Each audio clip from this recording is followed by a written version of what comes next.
watching RSS commentary with Cale McCullough on Saturday, December 5th, 2020.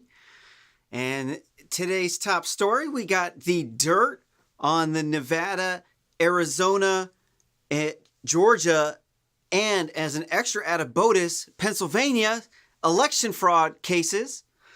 And the Suitcasegate video has emerged with purported smoking gun evidence of ballot stuffing in Georgia, corresponding to an alleged water pipe burst that prompted them to kick out all of the observers, and then they just magically found tens of thousands of ballots for Biden hidden underneath a table with a really sketchy tablecloth covering this. So you might want to go get some popcorn. It's going to take us a little while to dig through the real and the fox. RSS Commentary is an open source news organization. You can find us on GitHub at github.com/RSS Commentary/Cale McCullough. If you want to fact check this, you can throw in an extra /issues/113, and that'll take you over to the issue ticket that we use to fact check our articles. If you find any factual errors in this broadcast, then the website's broken too. If you want to volunteer to help with the website, it's broken right now. I can't figure out what's wrong. I mean, but if you find any factual errors, you can just drop that in the comment below. Also, you'll be able to find the links to the articles that I present up here, and you can just reference them in brackets. So open bracket, 1 dot, close bracket. That's going to be the first story here.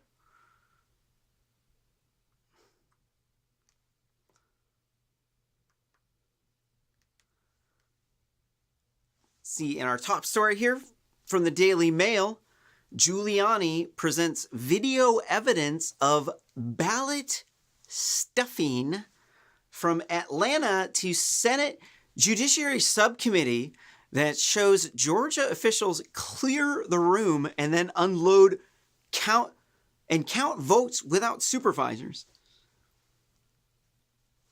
And then they just completely leave out the water pipe bursting.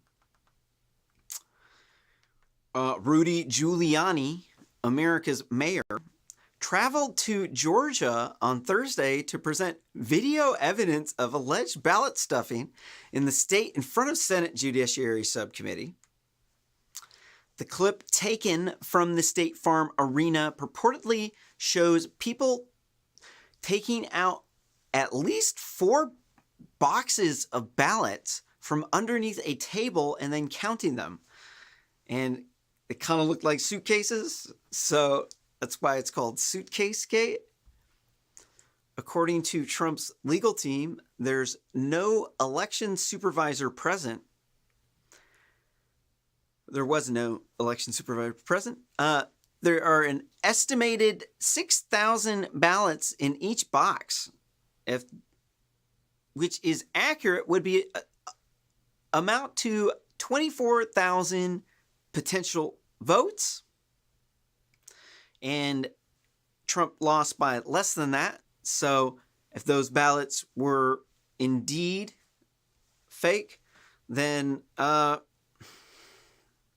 shows you exactly how easy it is to fake these elections when you don't have any sort of unified open source blockchain technology that will allow you to verify it. You know, really, you shouldn't have your ballot machines hooked up to the internet.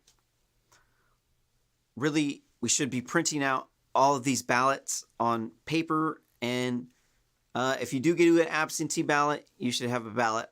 Well, everybody should have a ballot ID. And that vote, or every ballot, should go into a blockchain. And everybody should be able to verify that the votes were cast correctly through inspecting the blockchain. And then this would allow you to check with your ballot ID that your ballot was received and that your vote was counted correctly through use of open source, because you could just check the source out, see whether or not it's lying to you. And it's still a secret ballot. But we are losing a lot of good analytics on our elections by not showing you the anonymized ballot, because maybe if the politicians would see why, more specific of what people were actually voting on, maybe we wouldn't be in this mess. So what's this video here?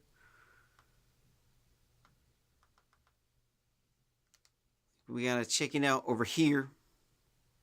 Here's the video in question. At about 8 o'clock in the morning, we're going to roll this back and show it to you. There you go. So now they're going to start pulling these ballots out from under this table.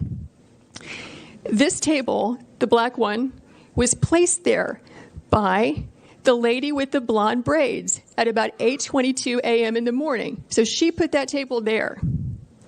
And if she's innocent, you got to feel bad for her.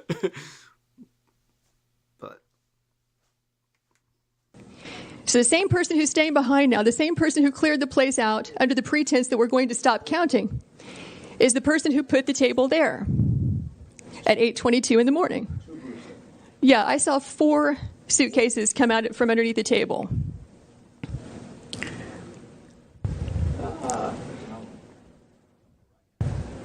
Yeah, upper right hand, you see the gentleman in the red.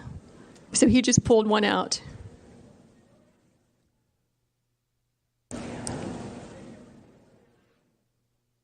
So what are these ballots doing there, separate from all the other ballots? And why are they only counting them whenever the place is cleared out with no... Okay, so the background story, they're claiming that a water pipe burst at around 10:30 p.m.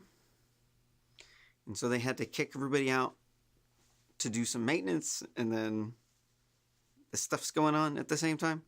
No witnesses, is the question. So these machines can process about 3,000 ballots an hour. You have multiple machines there, and they're there for 2 hours. So you do the math.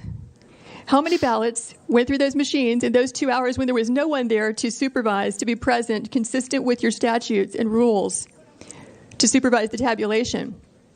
We believe that could easily be, and probably is certainly, beyond the margin of victory in this race.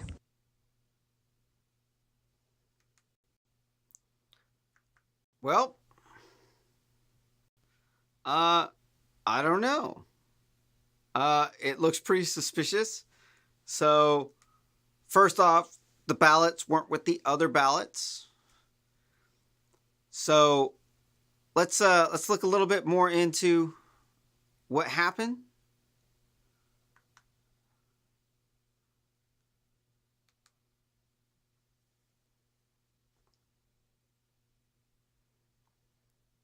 Well, here's another video image of the woman, and this is her allegedly passing off a thumb drive.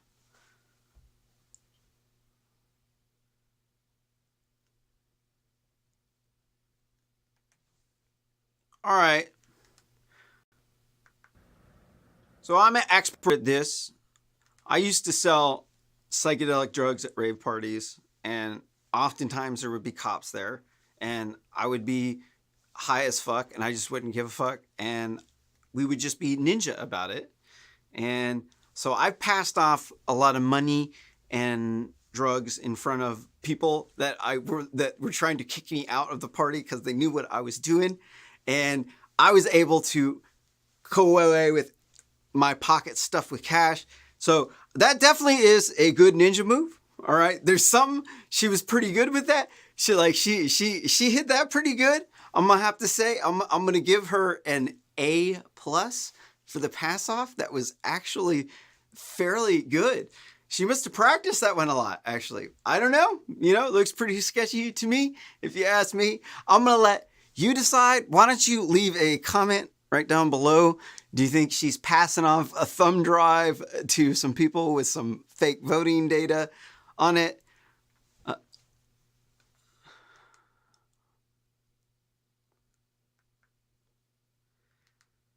Here in the next tweet, we got a tweet from ABC News Politics. Wait. Yeah. So this was on November 3rd, the time in question.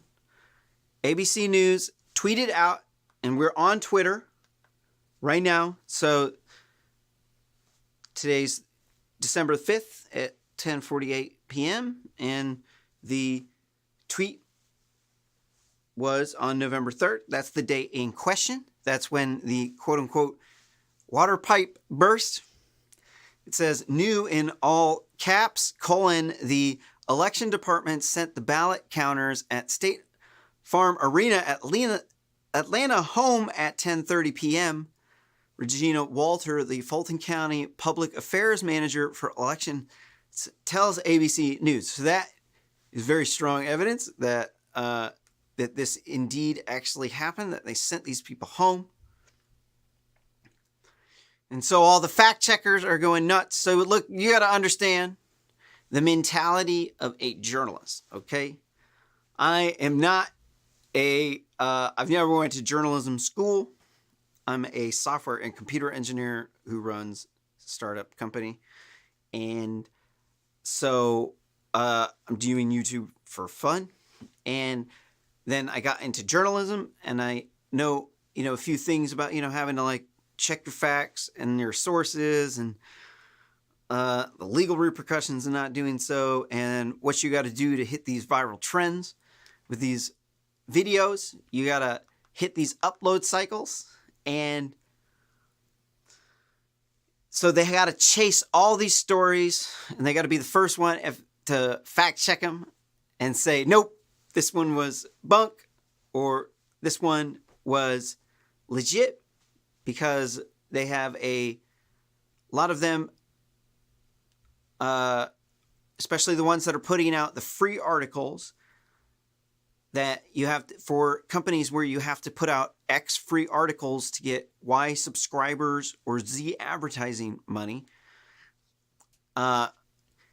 These people put out a lot of articles, and then people are trying to come up. They're trying to make a reputation for themselves, and they have a worldview that they got in the college that they went to, that it wasn't too long ago that they graduated, and they have a crony group of journalists called Ivory Tower Liberal Journalists, who have a self-referential circle where they are all trying to verify each other, and they all have this worldview that's based on clickbait artistry. It's like if you can imagine a hookup artist or a pimp that is, instead of pimping out women, hooking up with chicks all the time, they are a clickbait artist, and they know just how to get you, just like the really suave guy that can hook up with any chick at the bar. That's how these people are. They're the best. And because they're the Ivory Tower liberal journalist class, the class of people that were able to get through the really expensive programs to get that Ivy League degree that got them the job up at the top of the Ivory Tower. And it's because these ivory towers cost so much money to run, they have to run all of these clickbait scams on us. They got to be the first one to debunk the story, so they're running at it. And they're not checking everything. So let's see, what does this article from 11 Alive say? It's got a NewsGuard certification of, I do believe it was perfect. I can't remember though. It says, verify in all caps, fact-checking Trump's claims about Georgia from Thursday's post-election speech.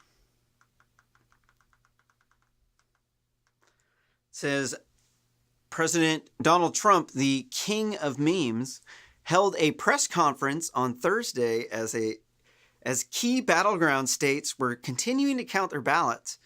Trump is contesting the ballot counting process in several states, including Georgia. The Verify team, in all caps, team is fact-checking the claim that he made about Georgia. Trump, start quote, the election apparatus in Georgia is run by Democrats, and quote, I'm going to add in that they are corrupt Democrats. The claim is false in all caps. It's run by the Georgia Secretary of State, who is a rhino, a Republican in name only. The Georgia Secretary of State's website says, open, quote, the Elections Division of the Secretary of State's office organizes and oversees all election activity, including voter registration, municipal, state, county, and federal elections.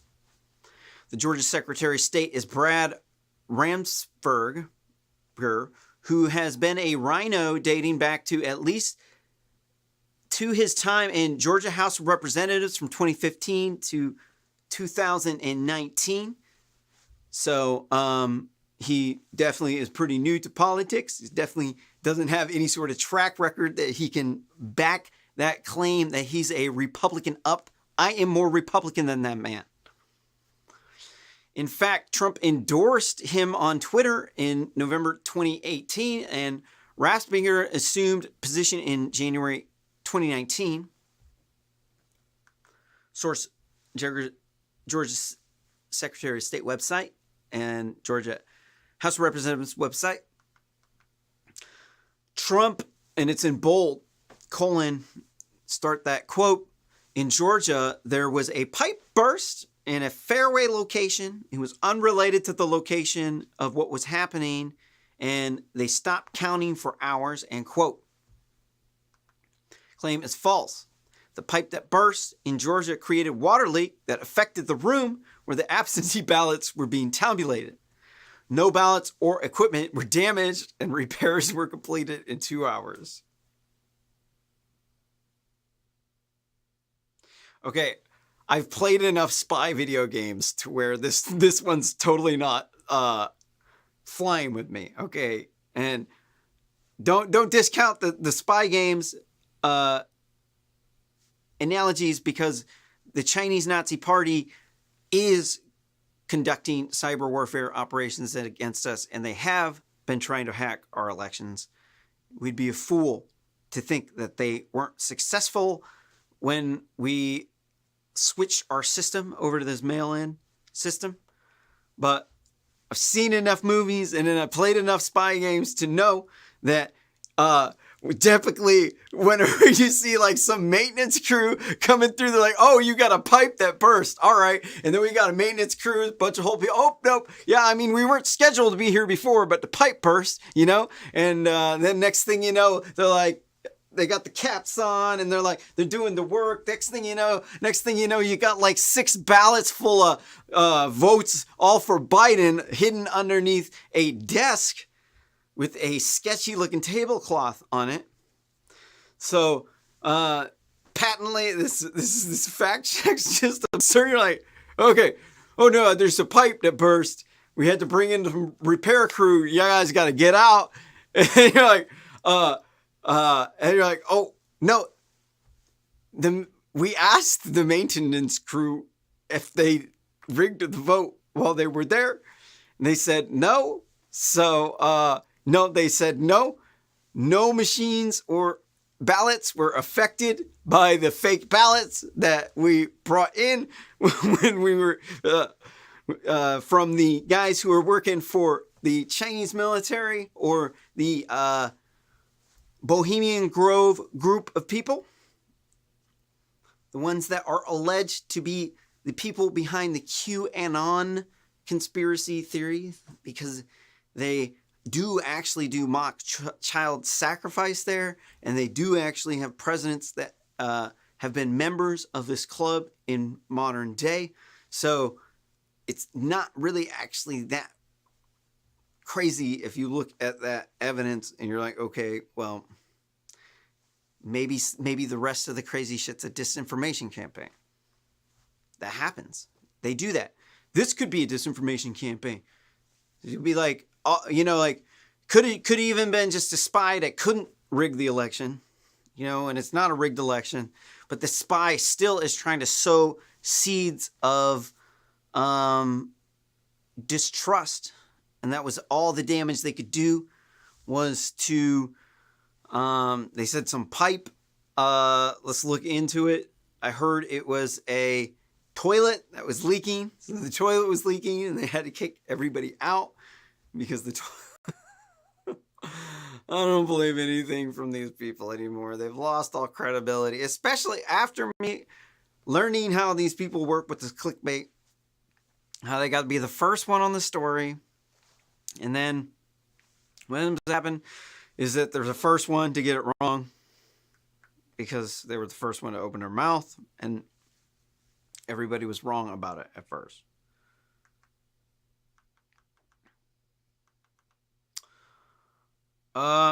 Where is that at?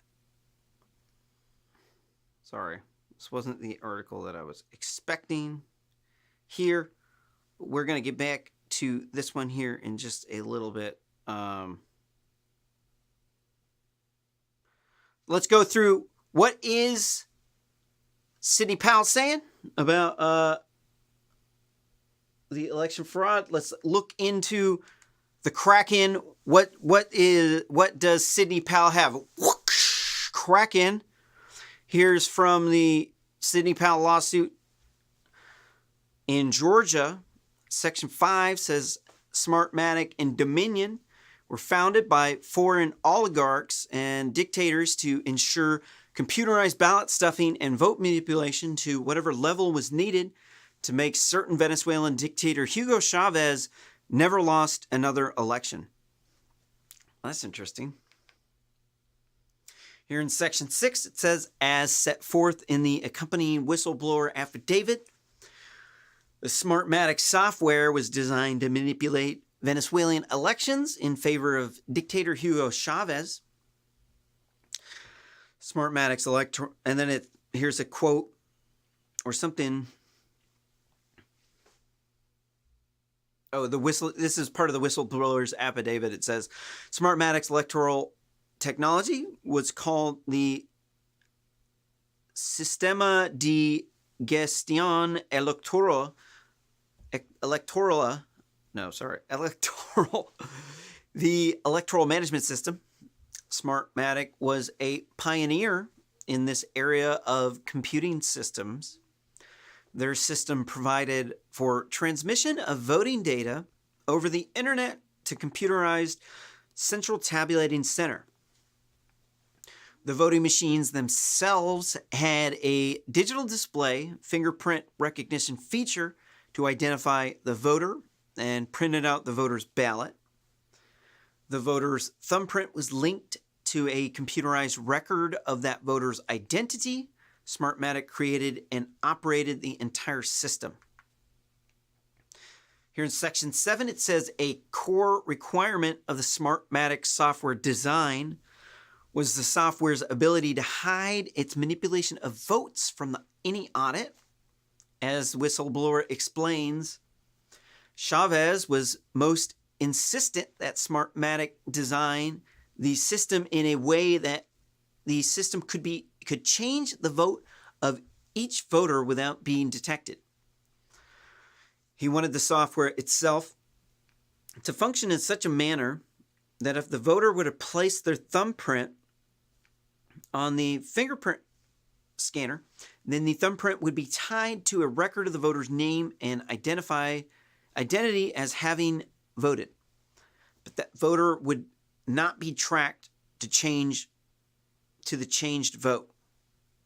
He made it clear the system would have to be set up to not leave any evidence of the changed vote for a specific voter, and that there would be no evidence to show and nothing to contradict that the name or the fingerprint or the thumbprint was going to be a changed vote. Smartmatic agreed to create such a system and produce the software and hardware that, I didn't get the last little bit of that, sorry. Here in section 8, it says, the design and features of the Dominion software do not permit a simple audit to reveal its misallocation, distribution, or deletion of votes. First, the system's central accumulator does not include a protected real-time audit log that maintains the date and time stamps of all significant election events. Okay, so what they're supposed to do, I build systems, I made my own network protocol, and I got my own firmware library. I am not quite like expert, but I'm up there, built the system from scratch. Okay, maybe I'm an expert in my system. So the way that I have to do it, because I have to ensure that when I send a system a message, that the message was received and that I didn't just get a bunch of garbage bits that came through. So I use a variety of techniques, such as making hashes and such as having a format based on a math algorithm, A equals A star B, that allows me to do some formal verification just using some simple rules. And so by these rules, then I'm able to utilize a different quality of service that is going to allow me to ensure that the message was passed along and that that message was exactly what I wrote back in, whether or not I want that feature on or not. So this is the way our voting systems are supposed to be. We're supposed to use a blockchain. When you get your vote, you're supposed to be able to take an app on your phone that you got that was open source, and you can look at the code. Maybe it was recommended by your party, and then it'll tabulate all of the votes, and you can download the votes, and you can tabulate them all yourself. And then when you get a ballot, they give you a ballot ID, and which allows you to anonymize your ballot without but also allows you to verify that your vote was cast correctly.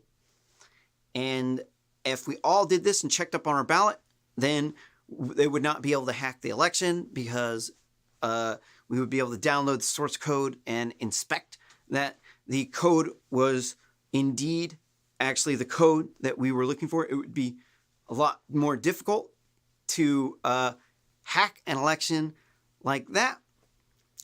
But these people who've been in control, they like it when they can hack the election.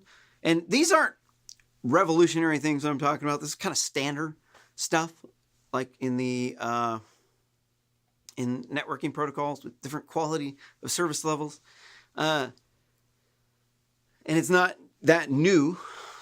My particular protocol that I modeled some of my features after, has been around since the 90s or something. So this is not like this stuff is secret. It's just, stuff you learn in engineering. So you would assume that they would have knowledge of this, but they choose to not implement this technology. And because of that, it's casting the vote in question. Like, who's got the burden of proof here? Apparently the burden of proof, well, not apparently. The burden of proof right here is a preponderance of the evidence. What that means is that more than likely it happened.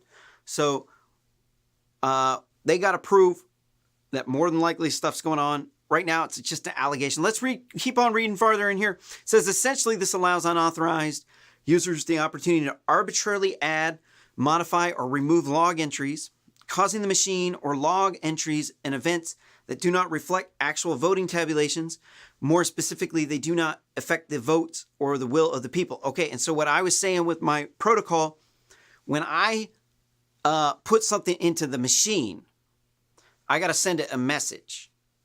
Okay, it's not like they're connected with the memory connected. I can just go into the RAM and then just grab the stuff by accessing it by the memory address. That's not what they're doing. Everything's on the same Windows system, and it's really easy to hack. And then once the elections occurred, then they have some sort of way that it can remove all traces of itself, just like a virus will remove all traces of itself in a host computer. If they used a system where they pass messages off, just like you would two different computers via a networking protocol, we would have a log of this situation, and then we would be able to use that log to track down individual ballots that had the ballot ID number on them. And this would be able to allow us to ensure that the ballots were only counted once, but they're not doing that. They're using this software from Dominion Systems, which has this connection to the Smartmatic company. Let's go a little bit farther down here into that lawsuit. Here, Section 11 in the Kraken lawsuit in Georgia, specifically video from the State Farm Arena in Fulton County shows that on November 3rd, after the polls closed, election workers falsely claimed a water leak required the facility to close. All poll workers and challengers were evacuated for several hours at about 10 p.m. I heard 10:30 p.m. on a conflicting report. However, several election workers remained unsupervised and unchallenged working at the computers for voting tabulations until after 1 p.m. Defendant Kemp and Raffensperger disregarded all of the concerns that caused Dominion software to be rejected by Texas Board of Elections. So here, wait a minute. I was supposed to show you something underneath the tweet. I got to go back to a tweet that we just saw.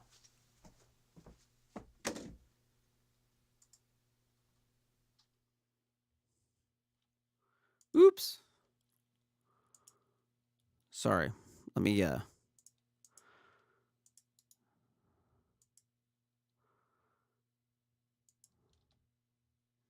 oops. Okay. Just got to go back, and there was a tweet, and there was something under it that I was supposed to show you. Here you can see. Now, we went over this in detail in a prior episode of RSS Commentary. I think it was pound 111, and that one was entitled Multi-State Election Fraud Statistically Proven. In that episode, I went in the deep dive of the statistics. I took statistics in engineering school, and I verified everything, all of the claims that were in there. Seems pretty legit. So here is the graph of the votes that went in. And then here's the alleged vote count came in. Here there's a 1:36 a.m. Eastern Standard Time in Georgia. And you can see that it's almost double the size. And this was from the super sketchy suitcases they pulled out of those boxes. But that couldn't have been enough to make this line that big. So we must assume all of the votes during this period of time had been tampered with by the maintenance crew. We must assume that. We must assume that it is Chinese military or it's Bohemian Grove, because that dude Mark Zuckerberg dumped so much money into the election, and he's part of some cabal of globalists who are trying to control the world. That definitely seems to be a conclusion that we must assume is happening, because this is very unstatistically likely for that to have happened right after the polls closed, right when they're pulling out these super sketchy suitcases. Can we see that again?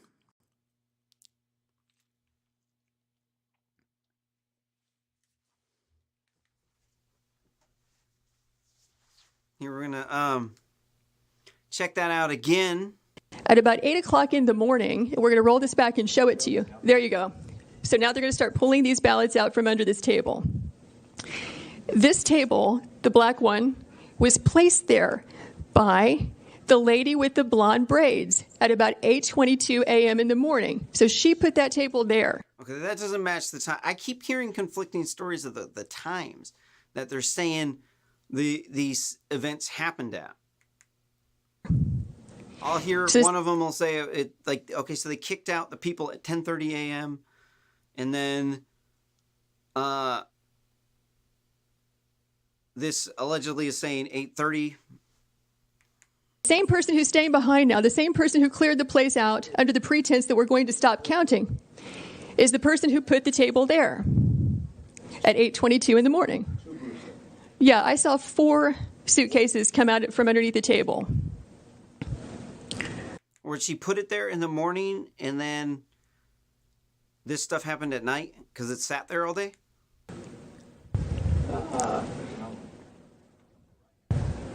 Yeah, upper right hand, you see the gentleman in the red.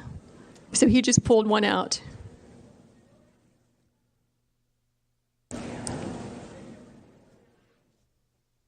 So what are these ballots doing there, separate from all the other ballots?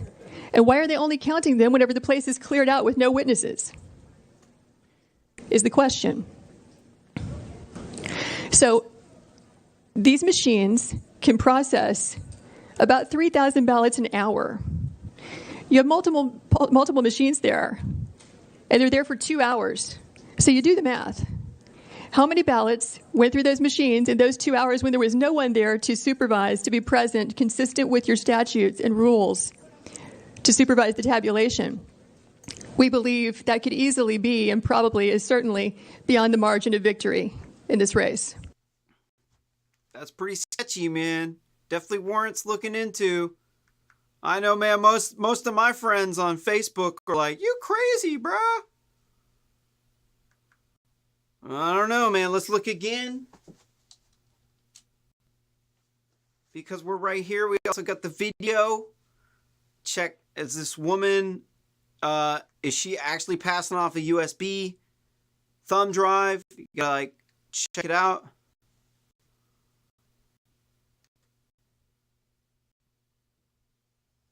Damn. I mean, it's pretty slick. I don't know. I don't know, man. I mean, either she practiced it pretty good or it's nothing. I don't know. Inconclusive on that one. This is sketchy. We went over the statistics of this. This thing, this violates the Pareto principle when you stack this up because the exponents are different. There's been people saying, "Oh no, it doesn't violate the Pareto principle because they're in the same exponent." And then it's like, no, they're not actually in the same exponent. Actually, they're in a different exponent. They don't violate. It sticks out like a sore thumb on the rest of the data. It's highly indicative of ballot fraud. Let's go back to those.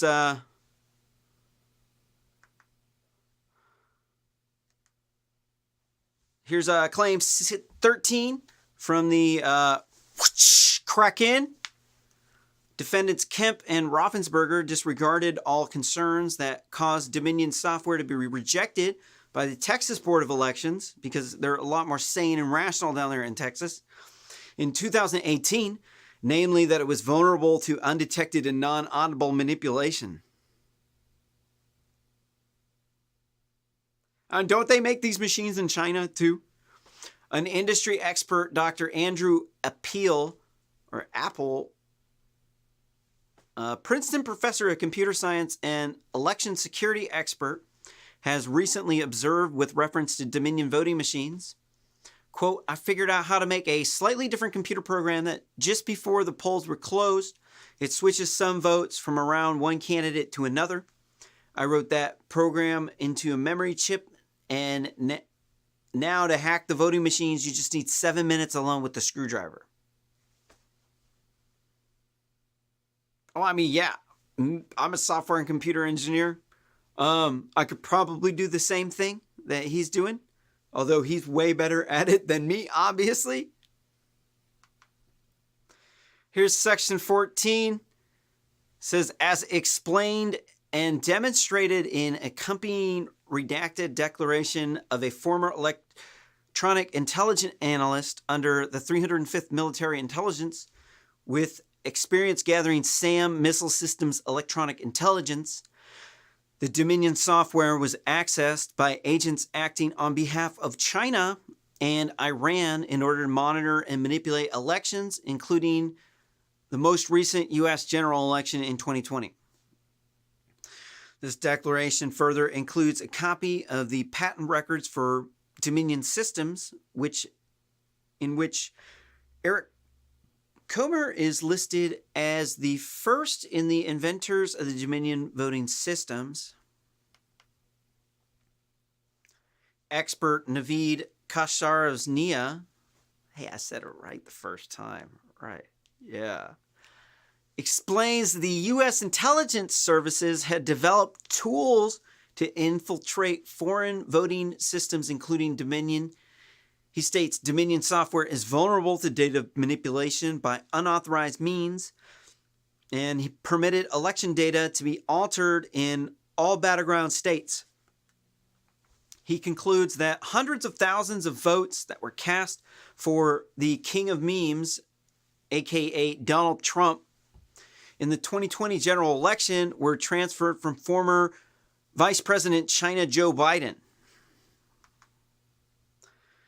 Here in section 17, it says the Dominion systems used in Georgia erodes and undermines the reconciliation of the number of voters and the number of ballots cast, such that these figures are permitted to be unreconciled, opening the door to ballot stuffing and fraud. The collapse of reconciliation was seen in Georgia's primary and runoff elections this year, in the November election, where it was discovered during the hand audit that 3,300 votes were found on memory sticks that were not uploaded election night. Plus, in Floyd County, another 2,600 absentee ballots had not been scanned. These quote-unquote found votes produced Biden's or China Joe's lead over the king of memes, Donald Trump. Then we don't I can't remember what state it was, and we covered this story on RSS commentary last week about the 5,000 votes that were accidentally switched from China Joe to the king of memes, and they said it was a computer glitch. And then the representatives from Dominion Systems say, no, it's impossible to hack our voting machines. They just need to log in remotely because there was a technical error that happened.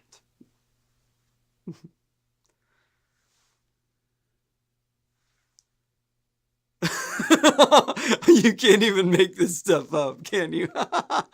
Well, obviously, if you got a technical error going on, then there's obviously a way to hack your voting machine because you had to log in while the election was going on due to the technical error.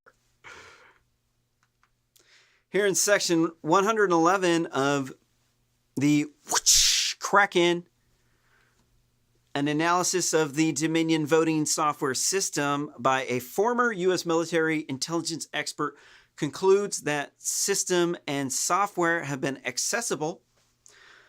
They were certainly compromised by rogue actors such as Iran and China, the country that China Joe Biden's crackhead son Hunter was getting sweetheart deals like that more than $1 billion contract with the Chinese Nazi Party for the sketchy companies that he was getting millions of dollars for while smoking lots of crack and banging hookers. See, because China Joe can't just put the money in his own pocket. So as long as you put the money in his son's pocket, then he'll get his cut.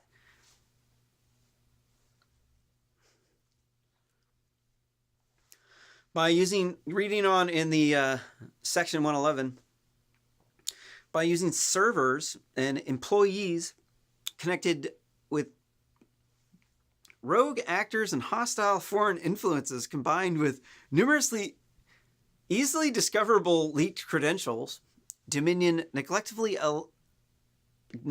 allowed foreign advisors to access data and intentionally provided access to their infrastructure in order to monitor and manipulate elections, including the most recent one in 2020. And so, if you're not familiar with the voting machines they use, let's just go through with what it looked like in Michigan.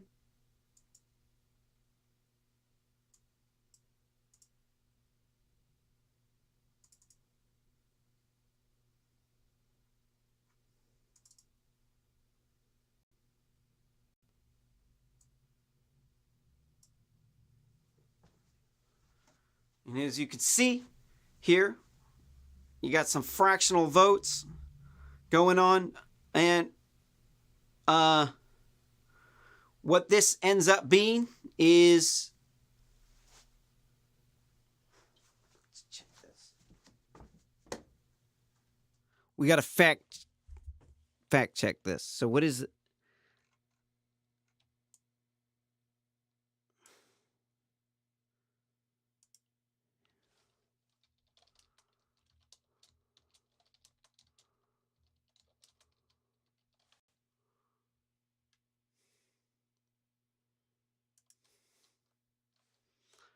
Some talk show. You know what? I shouldn't put this up here because I don't know the source. I found it on, where was it? I think I got it. I can't remember where I got it though. I'm sorry I didn't put the source. But this is what the accusation is. We're just gonna, I can leave it as long as I'm saying this is just the accusation. Because these accusations have been floating around for a while. Here you can see in 2004, here is a Diebold voting machine.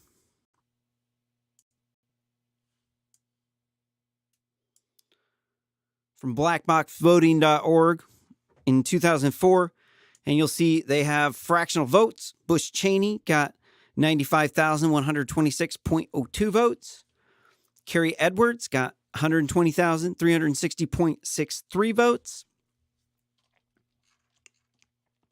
And this one, these are from Dr. Shiva.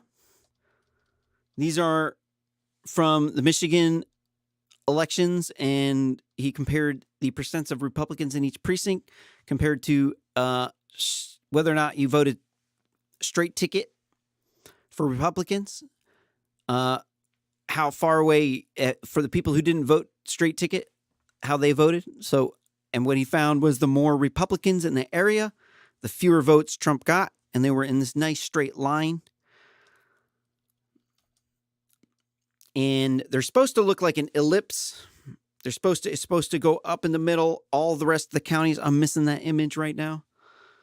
They're supposed to go up an ellipse, but they're going down in a straight line. I know that's kind of hard to understand if you don't know math, and I don't have the things. But here in a Democrat district in Wayne County, the pattern does not exist. You can see that as more Republicans were in this area, Donald Trump did better, and this is what we would assume actually would happen. We would assume that in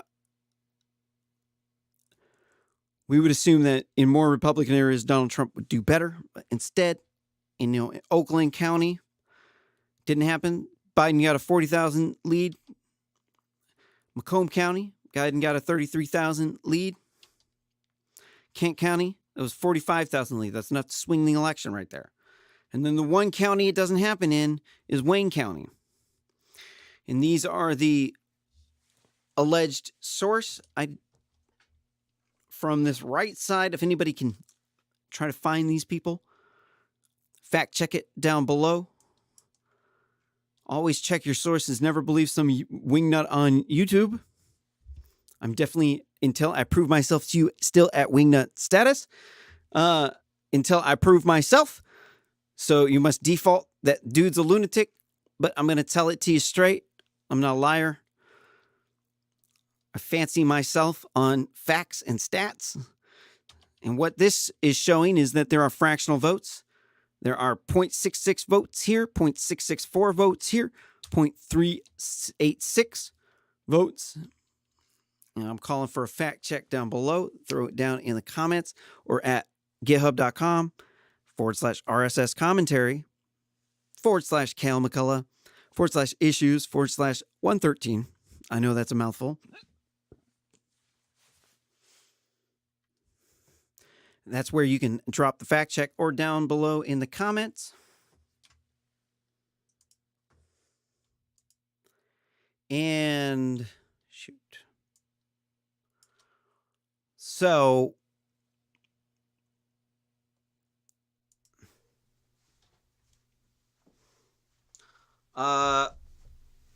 if this is the case that they're using fractional votes, this should not be this should be very suspicious to you.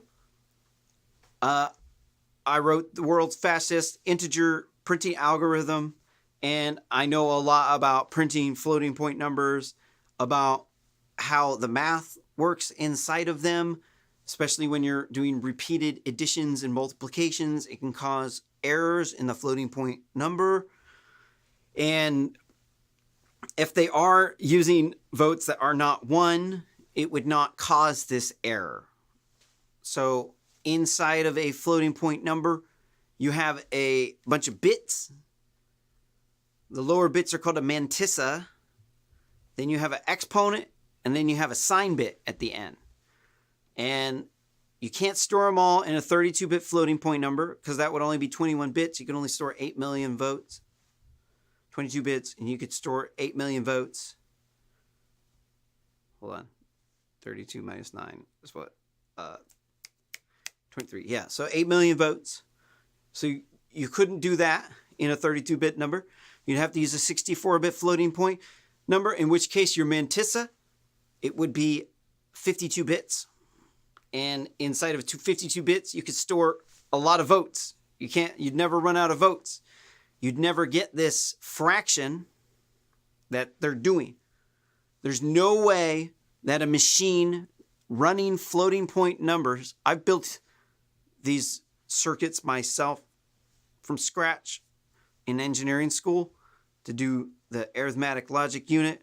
I've never built a floating point processor, but I've done, I know enough about the division, and I know enough about the errors, and I know how the math works in order to get a determinate result when you're trying to print a floating point number with my puff algorithm. It's got less than half the division instructions of the other integer printing algorithms, and you got to use it to print floating point numbers too. And from my knowledge, they should never have a fractional number because you do not have this conversion problem with the floating point numbers where you're getting error because the mantissa has enough to cover these numbers. You can still cover the integers of the first 52 bits in a computer, which is a lot. You don't need to do that. The only explanation for this is that some of the votes were counted as having less than 1 vote. And it's because they're using a floating point number. They're not using an integer. If they used an integer, you would not see a decimal place here. So it's right side broadcasting. So let's look that up real quick.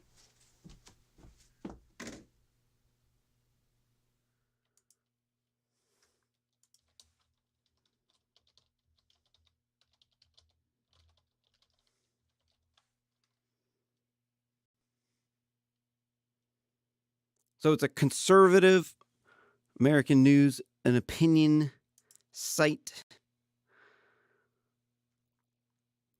Going to be Trump friendly. Media founded by Joel Seals. Best known for President Trump rally live streams on YouTube.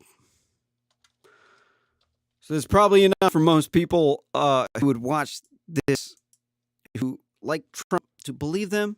Here's these people, RBS Network. So take it, I didn't gather that myself. But don't say we didn't look up the credibility of the people. That's it right now for this segment. But this is a live stream, and the news is still going to be coming. We got a bunch more stories, so grab some popcorn, grab some water. We still got more RSS commentary left to come.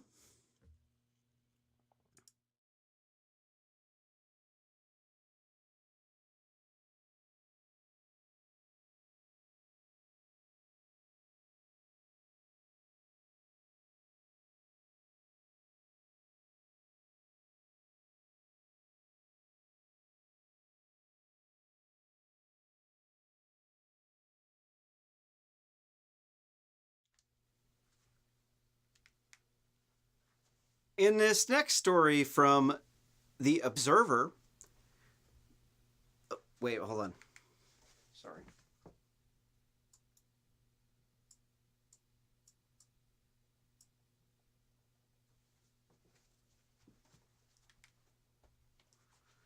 In this next story from The Observer, big tech and CEOs poured millions into the election. This is who they supported. The Department of Justice sued Google for alleged monopolistic practices. Both the Senate and House representatives have reamed out top tech CEOs in multiple hearings this year. President Donald Trump, the king of memes, has a personal animus with the Amazon CEO Jeff Bezos, the one whose head is so shiny it's like a mirror. And misinformation is rife across social media outlets shaping American politics. After years of cordial but largely distant relations between Washington, D.C. and the tech industry, controversial business tactics, accusations of bias and activism during a Black looter mob Antifa Nazi riots all summer long, where they terrorized America, in the middle of a pandemic. They started burning down our own businesses as if they weren't already badly hit enough by the pandemic. You also had to burn their business down and jack all their shit because you're so mad at the white man. You have to go jack their stuff.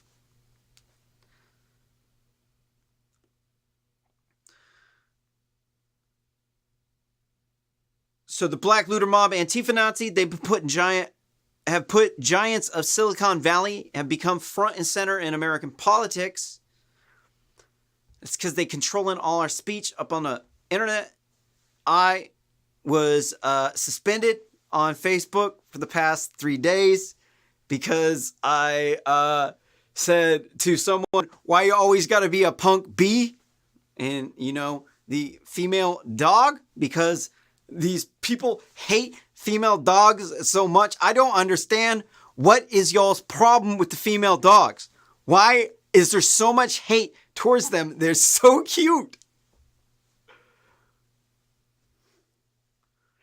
That profits have soared while the rest of America's economy has been struggled throughout the COVID pandemic recession, has created more tension.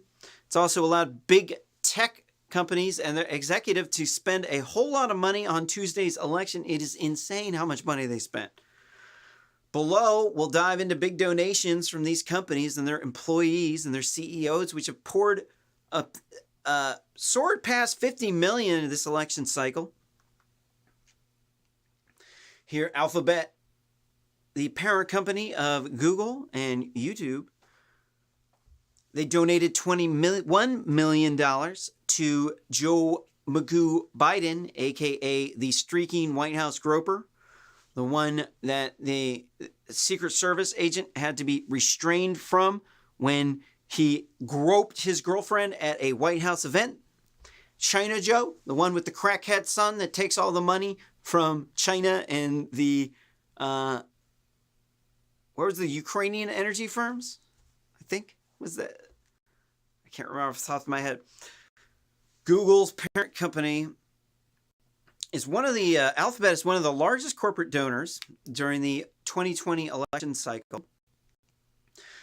Company's employees and PACs have contributed a total of $21 million to presidential and congressional candidates since 2019. Nearly 80% of the funds went to Democrats. Just 7% went to Republicans, probably the ones they were trying to unseat another incumbent. A whopping $3.66 million went to China Joe Biden's campaign. The tech giants also gave nearly $1 million to Bernie Socialist Sanders and $700,000 to Elizabeth Native American Warren, the Democrat Super PAC, Future Forward USA, and the DNC are the large. Oh, sorry, I messed up. It's Elizabeth Pocahontas Warren. I bungled that one up. I'm so sorry about that. Damn. How could you forget Pocahontas? For real. Among individual donors, Alphabet and Google, CEO Sundar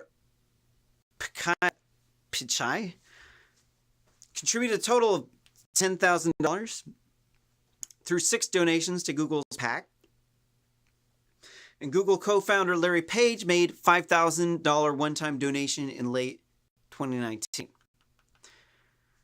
Microsoft is the next largest donor on the list with a total contributions of $17 million going to China Joe Biden and Democrat super PACs. Also, major donation to the 2020 election season. Oops, sorry, that was a repeat. 3/4 of Microsoft funds went to Democrats, or as I like to call them, Democrats, and 14% went to Republicans. Top recipients included Senate Majority PAC, $2.4 million. China Joe Biden got $2 million, and the Democratic National Committee got $1.5 million. And the Democrat Super PAC Unite the Country got $1.5 million. Next up on the list, we got Amazon from Mr. Shiny Head Bezos with a total contribution of $8.9 million, because he's that stingy. Top recipients is China Joe Biden.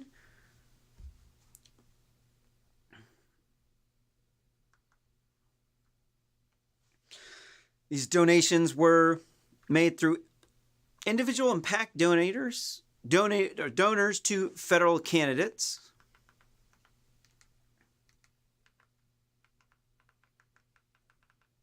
Oops.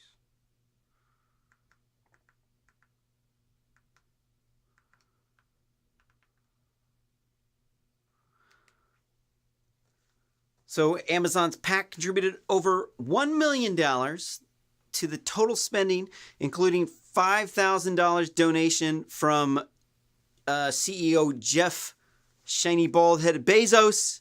In 2018, Bezos made his first big political donation of $10 million to the With Honor Fund, a quote-unquote bipartisan group that works to elect military veterans.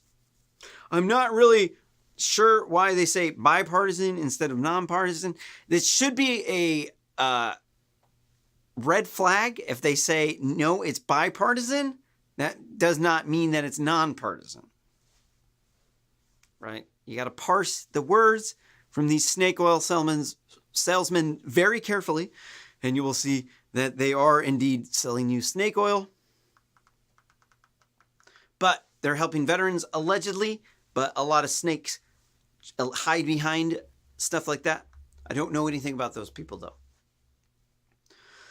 Next up on the list, Facebook contributing $6 million.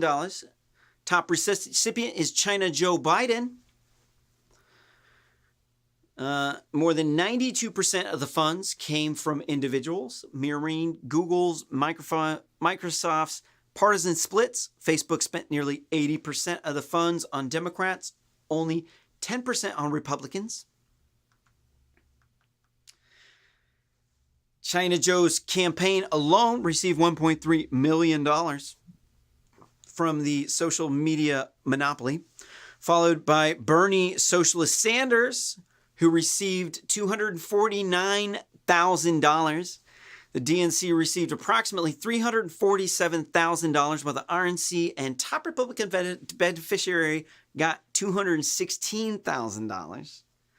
Boy, you know, if you Facebook, you want to make a donation, man. You should put one in the on rsscommentary.com/donate. You make a donation via PayPal. You're giving out that much money. I could use a little bit of that, Mr. Moneybags.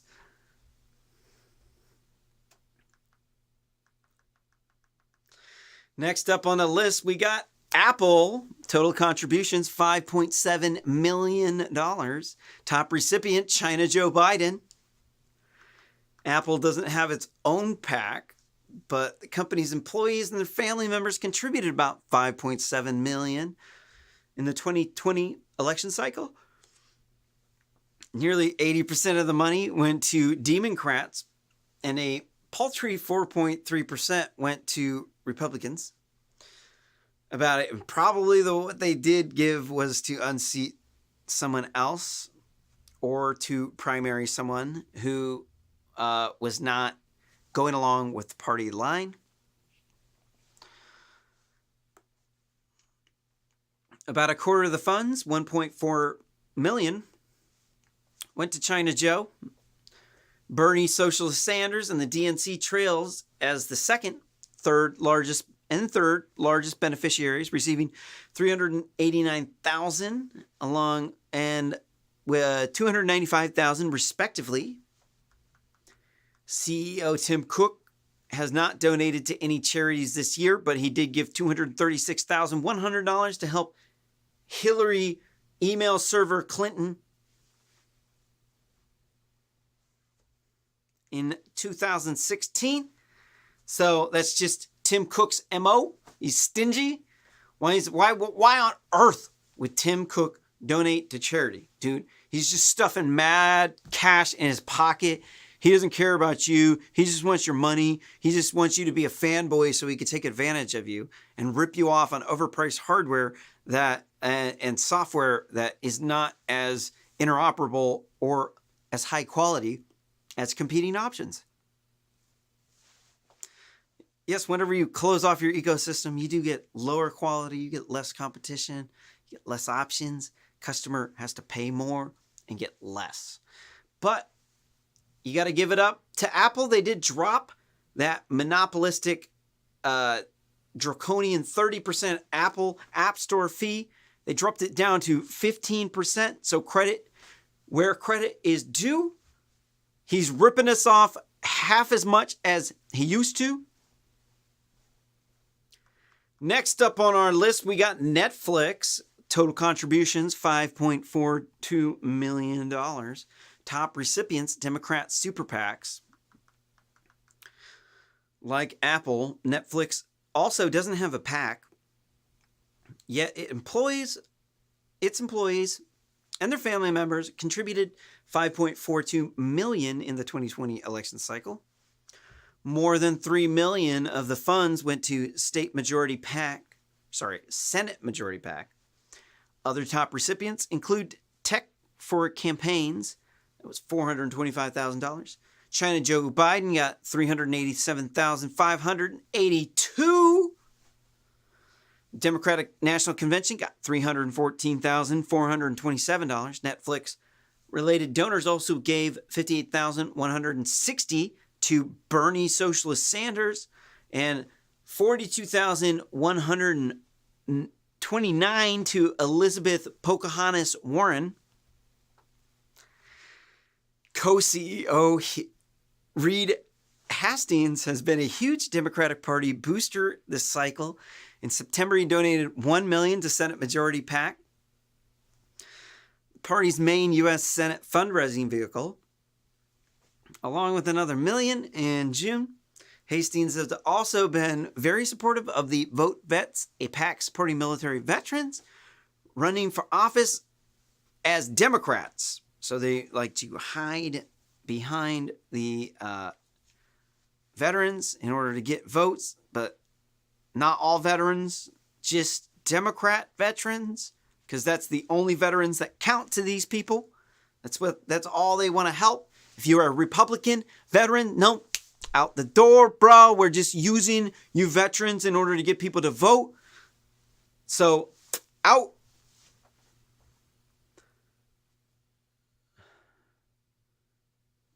Resist the urge to strangle them. Please, you have to be the bigger party. Mass murder, genocide, not a good thing. Hastings has also been very supportive of Veto Vets, a PAC supporting military veterans running for office as Democrats, to the tune of $180,000 donated. He was a big backer of Democratic presidential candidate Pete Buttigieg and John Hickenlooper when they ran for nomination last winter. Twitter is next up on the list here. Total contributions, $689,000. Top recipient, China Joe Biden.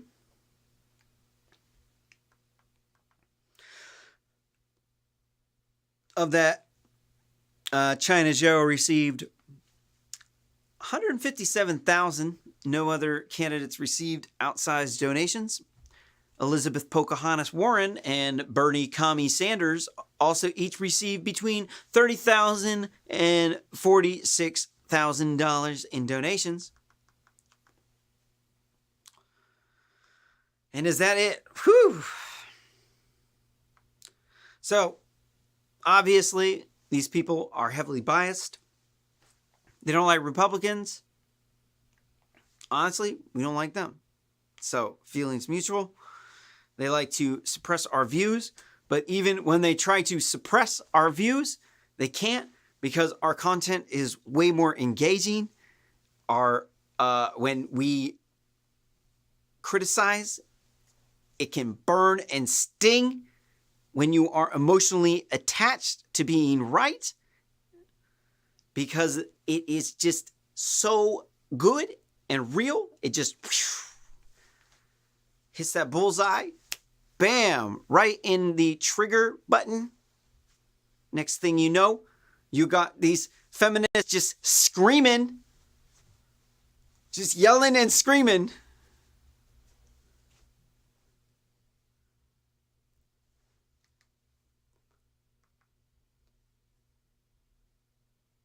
And here up in this next article from Vox. This one's about Mark Zuckerberg donated in this article. This was in September 1st, and he had donated $300,000. What is the title? I can't see the title. There it is. Sorry. Zuckerberg's $300 million donation to protect elections must overcome Facebook's past. This is from a very leftist source. Vox is definitely not conservative in any way, shape, or form. And it says one of Zuckerberg's largest ever gifts became an immediate flashpoint in the debate over the billionaire's philanthropy. Zuck and his wife Priscilla Chan donated $300 million to protect America's election. Then they donated another $100 million. This was a while ago. It's one of the couple's largest ever single gifts, meant to bolster democracy during this pandemic. But it's also one that critics say is brimming with irony, given Facebook's past failures in protecting integrity of elections. The Facebook chief said on Tuesday that he sent money to 2 civic organizations, which in turn will direct it to state and local election officials so they can prepare for an unprecedented election day. Because you got to remember, it's totally normal for big tech companies to make plans before the election to cover or to stop the president from challenging the election. Like, that's not at all suspicious. Like, if you haven't been following this, Mark Zuckerberg has been doing these like emergency drills for if Donald Trump doesn't concede the election. And they had it all planned on how to rig the election, how to figure out how to, they got all these fact checkers getting paid off, like Just the News and Real Clear. Hold on. What's that other one?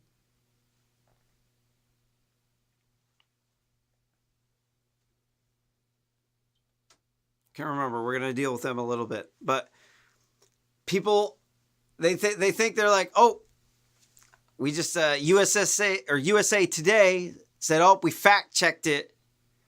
And then you look in the fine print. They're like, oh, we're a Facebook fact checker. So Facebook hires us to debunk this stuff. And we're just trying to fulfill this contract as soon as possible. Ends up being like the Candace Owens incident, where they're just trying to piggyback on other people's success. The fact checkers they're trying to prove other people wrong. And they want to be the first one to publish the story. They want to be the first one to be like, oh, we got him. See, here's the errors in the story. This is why they're not telling the truth. And then they'll make up a bunch of stuff. In the case of Candace Owens, she was making $25 million a year on the Facebook account.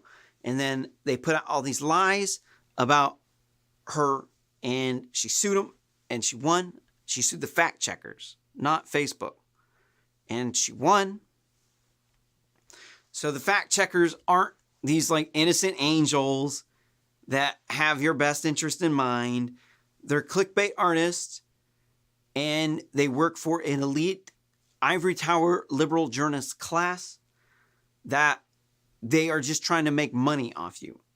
They'll tell you anything that you want to hear to get you to like the post, watch the ad, buy the product, and vote for them. That's why they're extremely corrupt. That's why they're not good people, and why you should never vote for them ever. Because fundamentally, they care more about getting money on clickbaits than they do about the truth, democracy, or you. So they're fundamentally a threat and a danger to your family, your personal liberty, and your country.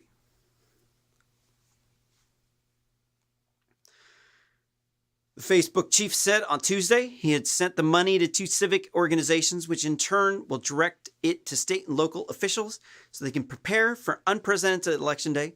The coronavirus pandemic has caused many states to radically shift on short notice how they will administer elections to ensure safety. A majority of Americans say they're anticipating the vote early or by mail this year. So Mark Zuckerberg bought all these ballot boxes in Pennsylvania and in Delaware County. They put these ballot boxes every 4 square miles. And in the Republican districts, they put them every 1,100 square miles. And so it was really easy for anybody in a Democrat area to find these ballot boxes, really hard for anybody in Republican areas to find the ballot boxes. And then they put solar-powered cameras on them. So at night, the cameras went off. So if you wanted to get into the ballot boxes so that you could ballot harvest and take out the Republican ballot, because you can scan it with an app and see whether or not they're Republican or Democrat. And you can throw out the votes, prevent them from voting. We have no record that this didn't happen. Mark Zuckerberg was paying for the poll workers. He was funding their hourly rates, and they had this Rock the Vote group who I used to volunteer for back when I was the volunteer for intern at the far leftist Lane Community College in Eugene, Oregon. was also a Secretary of Treasury for my student government too, ASLCC. And I remember when I worked for Rock the Vote, I used to not, if I thought somebody was a Republican, I thought Republicans were racist and sexist and misogynist and xenophobic. So I wouldn't register to them to vote. I would only be looking for Democrats to register to vote. So this group, and I was a Marxist back then. This group is a Marxist group, far left Marxist group, working on the campuses, got all the crazy wingnut college kids that don't know that socialism's poison, that it don't work, and that China, these people, they think China's just innocent because they're a minority group. Like they can't do nothing wrong, right? Like they're just like immune. Like, no, it's just the white people that have ever done anything wrong because they own the slaves and they took the land from the American Indians, and Nazis were white. And so this means that white people are bad, and doesn't matter that the communists killed way more people than the Nazis. To them, it's okay to kill a Nazi, but they themselves are commies. Makes no sense. Apparently, they never learned about the Korean or Vietnam War. Here in America, we have a long history of killing commies and Nazis. So if you want to play that game, it's not going to work out good for you. So maybe we should can the talk of hurting Nazis, because in all reality, National Socialism isn't necessarily tied to anti-Semitism, just because it's just like communism, only it's slightly different. It's like a hybrid of communism and capitalism, and it doesn't work. But it's no more evil than communism is. Both communism and National Socialism are just as evil. Both of them are bad. They're both two extreme ends on the socialism spectrum, and all of the places in between are bad. The only thing that is going to get you by is hard work and private property. That's the only thing you cannot rely on public property for anything. Do you know? Can anybody put down in the comments down below what you can rely on public property for? Is there any particular thing that you can rely on it for? For your retirement, for your family. What are you going to get from public property that's going to make your family able to like live and raise another family? Oh, welfare. Right. Yeah. Okay. Right. This one doesn't work, dude. How about hard work? How about building something, making something with your hands, and then maybe you'll feel good about yourself and you won't want to be a commie. So these people, these Rock the Vote people, they gave them access. This whole thing is crazy, this story with the Rock the Vote. You'd almost assume it's made up, but they gave these Rock the Vote people access to count votes and to upload the votes to the servers. And Mark Zuckerberg funded it. It's like, wow. I mean, the only thing that could get any more conspiracy theory crazy land shit is if you got the Bilderberger group and Bohemian Grove coming out with QAnon. That's the only way. I mean, we are straight up going down the shit chute down into back shit crazy land right now. Just like, damn. You got to look it up. It's called a Zuckerbox. So look up Zuckerbox 2020 election. We've already covered this on the show, so I'm not going to go back and cover it again. But the should pop up at Zuckerbox on RSS commentary on YouTube. Or you just type it into Google. You can read the articles. Most of that information came from Phil Klein, former Attorney General of Kansas. so far, I haven't heard anything that debunks those claims of the Zucker box. Definitely seems as though Mark Zuckerberg really doesn't like Republicans. He really likes Democrats. And so he's definitely not a neutral arbiter. So Facebook, I mean, you must assume that Facebook is going to represent the politics of the people who run Facebook. So this is something we got to keep in mind moving forward. What else is in here?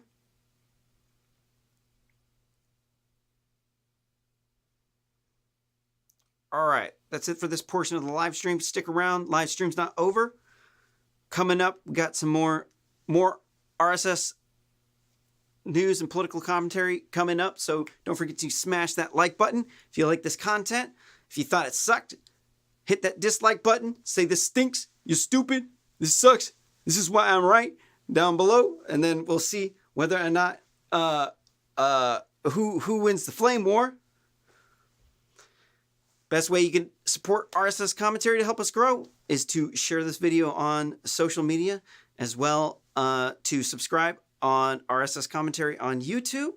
Don't forget to hit that notification bell so you're get notified whenever I go live, because we got these badass thumbnails.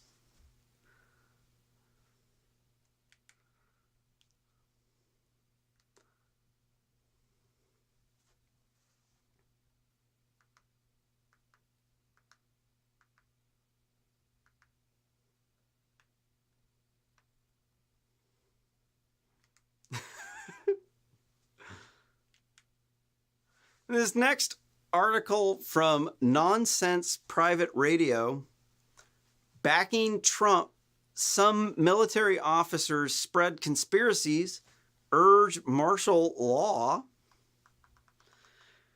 First time Scott O'Grady made a splash at the news. The Air Force pilot had been shot down on a mission over Bosnia in 1995. He survived in the woods by eating leaves, grass, and bugs for 6 days before he was rescued. He returned to the U.S. a hero, but was welcomed by President Bill Clinton and appeared on the cover of Time magazine. He's in the news again, but for different reasons. The White House on Monday nominated O'Grady to be Assistant Secretary of Defense for International Security Affairs at the Pentagon. But in a review of his public statements, CNN found that O'Grady called former President Barack Hussein Obama some military general sworn socialist in a radio interview. On Twitter, he endorsed a tweet that called former Defense Secretary James Mathis a quote-unquote traitor. And he's been backed multiple conspiracy theories, retweeting the baseless claim that Hillary email server Clinton and George funding riots Soros somehow helped facilitate foreign interference in last month's election.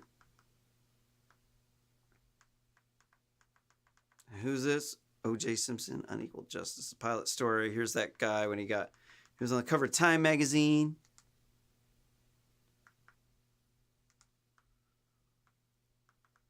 O'Grady's nomination still requires Senate confirmation. Even if he clears that hurdle, he's almost certain to be replaced when when China's Joe Biden potentially might become the commander-in-chief next month. We'll see. I think he cheated. I think they rigged that election. They got videotapes of them stuffing ballots in Georgia. Come on, give me a break, man. There's like a water leak. And so we got to get everybody else out of here. And then when there's nobody there, then they pull out these suitcases full of ballots and start stuffing the machine. And then they come back and go, oh, no, we didn't send anybody home. No, we just been here counting the whole time. And like, everybody's like, no, actually, you sent us home. They like signed affidavits. And so the fake news industrial complex, like, no, we asked them. And they said, oh, no, we weren't ballot stuffing. Like, all right, okay, it's debunked. All right. See, then they write up all the articles and then everybody starts to believe it. Because at that point in time, people they don't got no legitimacy. You're like, oh, you're a leftist source. Oh, you're funded by Facebook. Or you're a Republican, so that means you don't have any more credibility anymore. And then like at this point in time, it's like ripe for the pickings to start a civil war here, man. Whenever both sides don't trust anything the other side has to say, both sides think the other side's trying to rig the elections, and then they hate each other because of all these rioting with the Black Looter Mob, Antifa Nazi, or the Blaman. When they've been race rioting all summer up on that fake news, like from that methed out heroin addict, George Floyd died of the OD because he like was recovering for COVID, and then he was banging fentanyl, and he had like 14 lethal doses of fentanyl in his system and 2 lethal doses of meth, which would require an IV in order to get that much drugs in your system. And that dude, then people are race rioting up over that, and then race rioting over the George Floyd or the Jacob Blake race riots.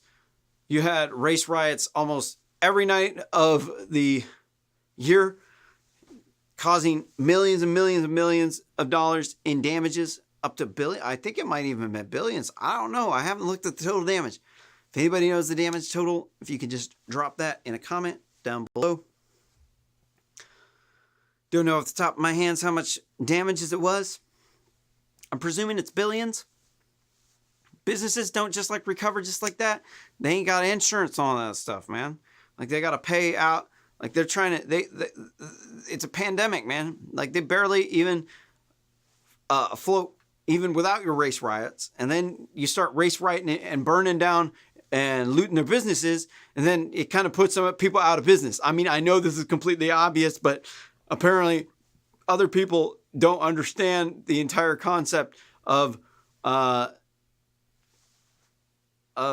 stealing from each other. So I guess we have to go over this incredibly stupid stuff because some people suck. Grady, who headed the group's Veterans for Trump during the campaign, is just one of several prominent retired military officers who's promoted some of the most outlandish election conspiracy theories, in some cases voiced approval for martial law. In many cases, Trump has rewarded their loyalty. Best known figure is General Michael Flynn, Lieutenant General, retired, and the King of Memes' first national security advisor. Flynn lasted less than a month in that job, later pled guilty to lying to the FBI. Trump pardoned him on November 25th, which is kind of bullshit to say that he was lying to the FBI because I think that it was a trap.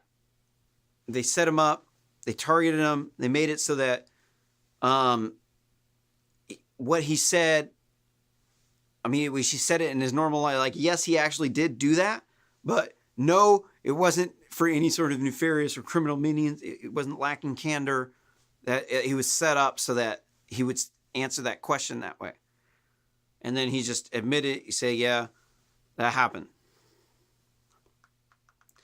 Less than a week later, on December 1st, Flynn tweeted his support for the right-wing group We the People, which called on Donald Trump to immediately declare a limited form of martial law, temporarily suspend the Constitution and civilian control of these federal elections for the sole purpose of having the military oversee the revote. The image of that doesn't look so good to the lefties, but I think the people on the right would want you to do that. So, I don't know where I stand on that. I'm going to have to give that a little bit more thought because that's some heavy stuff. They declare martial law in other kinds of natural disasters. If it's a hurricane, you declare national law, right? It's it's actually China. And it's a military level, like it was some straight up spy shit from GoldenEye. Then, all right, maybe the looks is going to be bad. I don't know. I trust General Flynn. I think that I would follow him into combat. I would trust this man. I don't believe anything that came from the deep state FBI agents, especially the ones that Carter Page sued.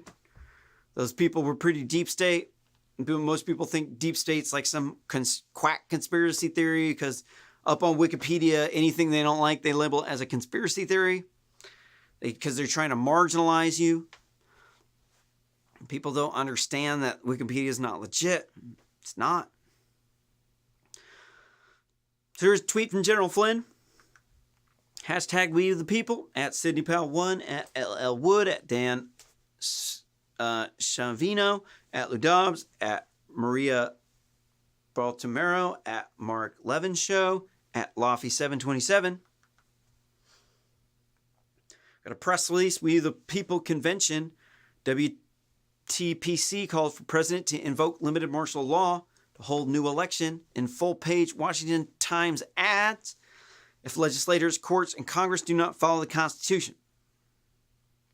Well, personally think my own personal opinion on this matter is that the state's not following the evidentiary requirement. Who has the burden of proof? It's burden of the evidentiary requirement is standard. A preponderance of the evidence means that more than likely the claims were true. This is, a lot of people say, it's like you're saying like it's a 51% chance that it's true. It's more than likely 51% chance. Same thing. Then you got the clear and convincing evidence standard, which is really high, which is the evidence standard that's required if you're being deprived of your fundamental federally protected rights, such as if a third party is trying to come take your kid away with two parents. They both have equal claim over the kid, so you would use preponderance of the evidence. Where if a third party individual is involved, you would have a higher evidence bar. You would need to prove with clear and convincing evidence parents aren't acting in their children's best interest. This doesn't happen in Oregon. They're doing it completely illegally. Don't get me started on that. I don't like those people. But in this specific case, I do believe the court would have to put the evidence precedent on the respondents in the case, the people who got sued, which was the elections officials, because it's violating your First Amendment right to petition the government. Let's look at this First Amendment real quick. What is this thing? The thing that is the godsend that just keeps, gift that keeps giving.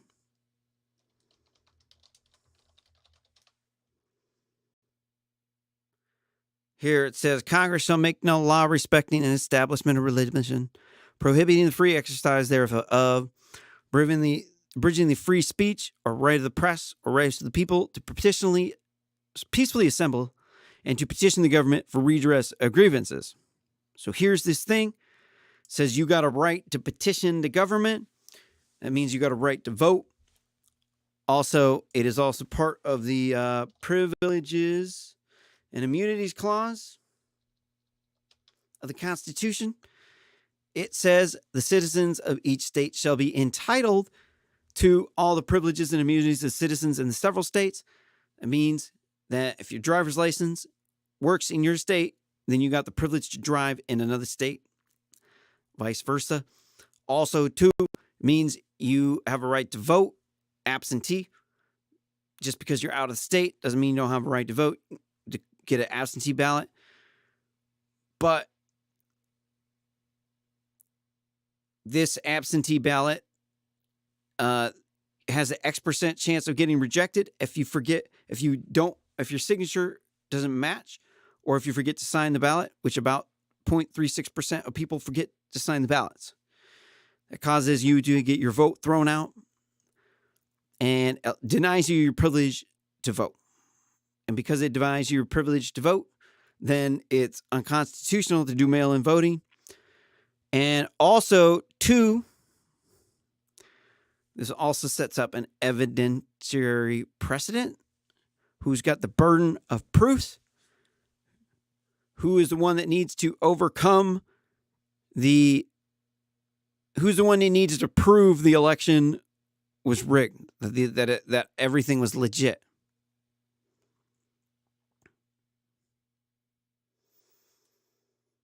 Is it really, if I say I believe these claims, let's say I signed on to this lawsuit with Sidney Powell, say theoretically I lived in Georgia, I'm one of the parties affected, my vote was taken because my signature didn't match, or I forgot to sign the ballot. So you got to ask yourself, is it really my burden of proof to prove to you that the election was not defrauded, since we have all these fancy computers? I mean, shouldn't I be able to load up an app on my phone and then I could run some open source code that I could scan a blockchain that had all of the votes? You could release them in real time, but then I could download it with my own phone. I could verify it. A judge could also download the code from a place that they know is legit in such a way that they don't have any man-in-the-middle attacks.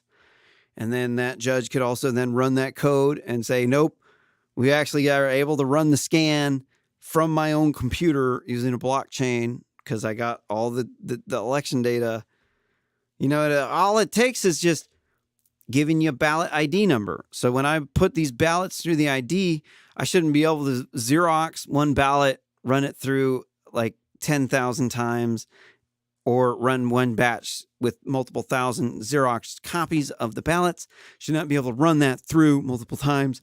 Should have a serial number associated with every single ballot. If we get a duplicate serial number in with these ballots, then we're going to have a big problem.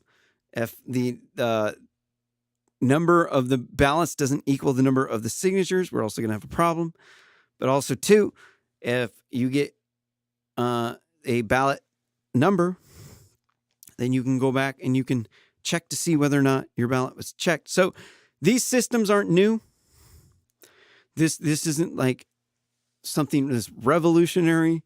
I mean, when I buy something on Amazon, they give me a receipt. It has a tracking number on it. I can monitor where the thing's at along the process. It informs me when the package has arrived at my house, and this allows me to pick up the package before a thief comes out. I can go right out when the Amazon guy gets here, or gal, or if you have some other weird funky gender that you would like me to refer to as Z or they. Hell, I'll even call you Elmo if you would like.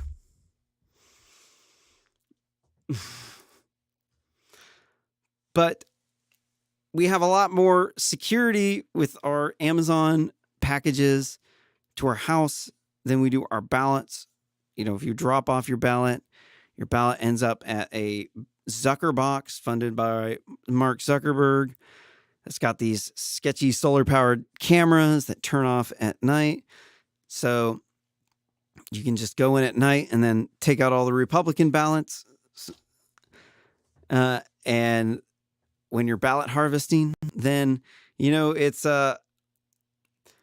we have no way to verify the integrity of that election. We can't check up to see, okay, I gave my ballot to a ballot harvester. Did he throw out my ballot? Where did my ballot go? All these questions, they're really, really easy to answer if we didn't use a system that was so ripe for fraud. I mean, this system that we got going on right here is like, what happened to that suitcase video, or the Suitcasegate video, where you got they said, oh, there's a water pipe burst in the State Farm arena. So we need to get everyone out. Everyone's got to leave the ballot counting areas.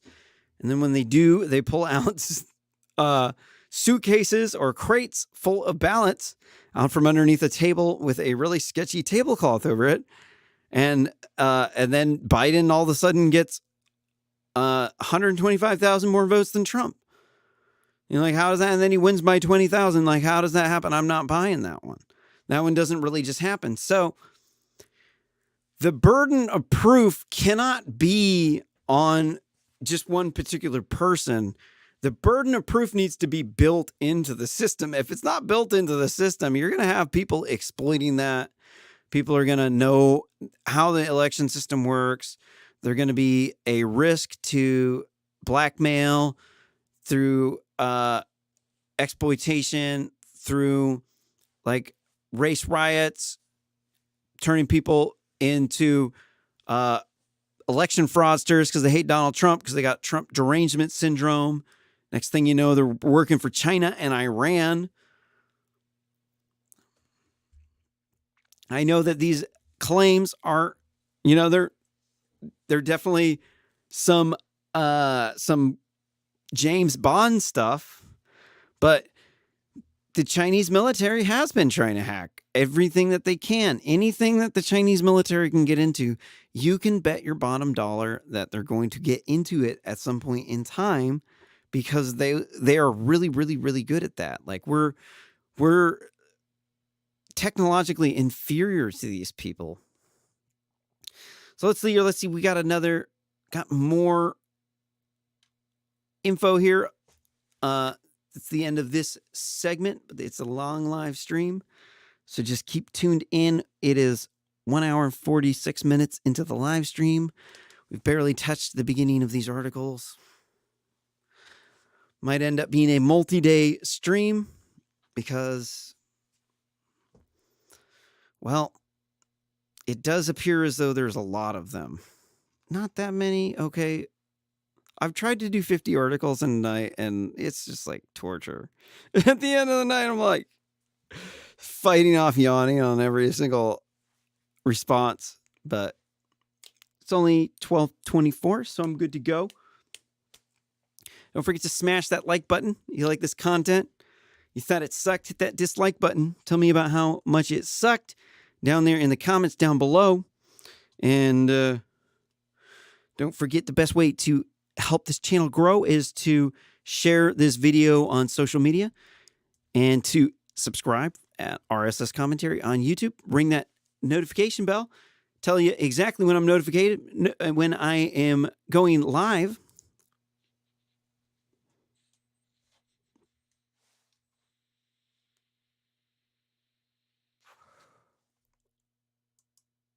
Pay no attention to the man behind the curtains.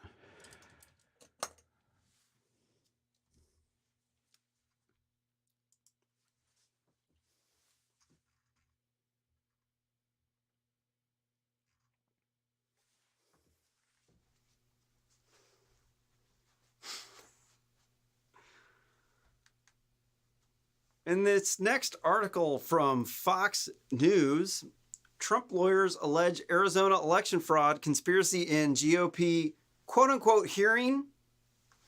Arizona certified China Joe Biden as the winner on Monday.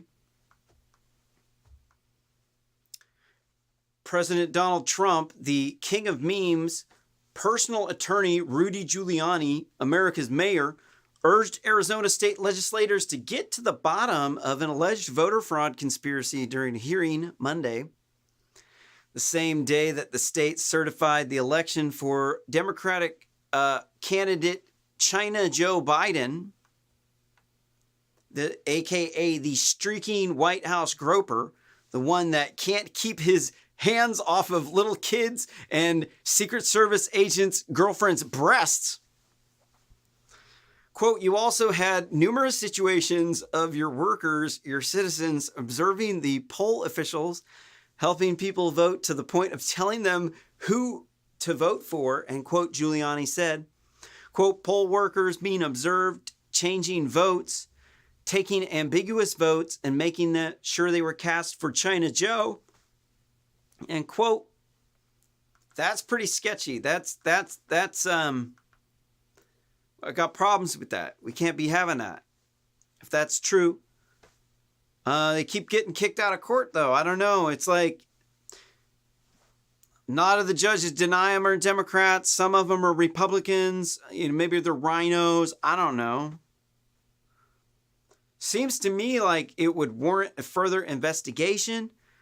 They don't have enough information to go to it. I think the problem is not that they might not still win in court, but the problem is that they're running out of time. That's the problem.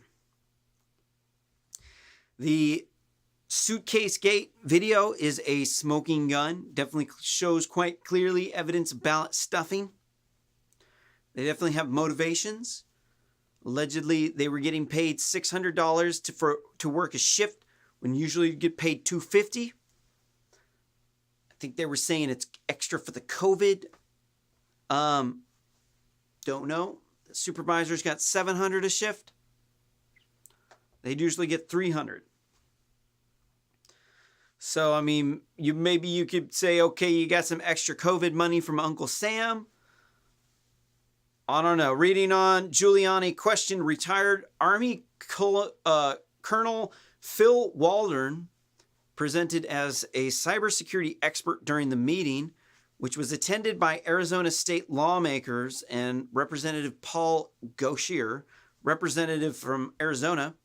Waldron also spoke at Giuliani's meeting about election fraud concerns with Pennsylvania state lawmakers last week. Waldron warned of potential voter fraud in Arizona's Maricopa and Prima counties, two of the state's most populous counties, and said that Dominion voting machines are vulnerable to hackers or on-site manipulation. Waldron claimed that Maricopa County officials said the county did not violate signatures on some... they didn't validate signatures on some ballots, creating 1.9 million fraud potential. That official have not produced an affidavit, he said. Warden, who has claimed that a witness from Prima County said votes were embedded in various precincts to achieve a China Joe win. Quote, what I take from your testimony, Colonel, is that 35,000 votes were embedded into each Democratic candidate in Prima County. The allegations by the gentleman who hasn't given us an affidavit, and quote, Giuliani said, quote, we don't know if the gentleman is telling us the truth or not, end quote. So far, courts in the state's local election officials have not found evidence of widespread fraud. Sorry. I'm so sorry. They have not found evidence of widespread voter fraud enough to overturn the election. This is the words that you have to parse very carefully. It says they have not found evidence of widespread voter fraud that was enough to overturn the election results. That's a load of horseshit. They just lied to you. That's a deceptive. What they just said was lawyer speak for, oh, well, we have evidence. It's just not widespread enough, so we're not going to move it forward in the courtroom. No. If I was a judge, I would say, okay, so you said you didn't have enough evidence. All right, let's take it to trial and move it to the next stage so we can do the discovery phase. Let's get these people in the courtroom, get them on under oath, and cross-examine them. Are these claims bullshit? I want to know. I don't want to be spreading fake news about no election thing. But if it is some Bohemian Grove, some Bilderberger shit, with some secret people working with the Chinese, they got some Illuminati cabal, they're like running things behind the scene, they're behind 9/11. Like, we got to take these motherfuckers down. Straight up. Just like.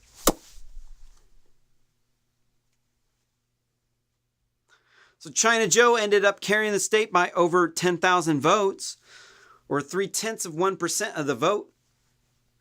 11 electoral votes were up for grabs in Arizona. Dominion, which is used by several states, has pushed back against such claims. Push back. Michael Steele, the political hack guy who's not trustworthy in any way, shape, or form, he previously denied claims that votes cast through the company's systems were at risk of being altered. It's because he's a pawn. If you want to find the most corrupt person you can get, look no farther than Michael Steele, the guy who's the rhino that goes on the MSNBC network all the time. Yeah, dude, we're not listening to the dude from MSNBC, bro. Like, we know Michael Steele. We know this guy. We know this guy is a rhino, Republican in name only. He's not a legit Republican. Oh, but they'll tell you, Republican. Oh, he sided. He was against Trump in this, so that means that it's bipartisan, right? Right. The guy from MSNBC that counts as bipartisan, right? Right. Hey, so I got a bridge downtown Eugene. I'm selling for $5 million. You could just drop it in, make a donation, rsscommentary.com/donate. Make that donation on PayPal. I got a bridge to sell you, bro. Quote, look, when voters vote on Dominion machines, they fill out a ballot on a touch screen. They're given a printed copy, which is given to local election officials for safekeeping. If an electronic interference had taken place, the tally reported electronically would not match the printed ballots. In every case where we looked at in Georgia, all around the country, the printed ballots, the gold standard, and electric security has matched electronic tally. That's what they said.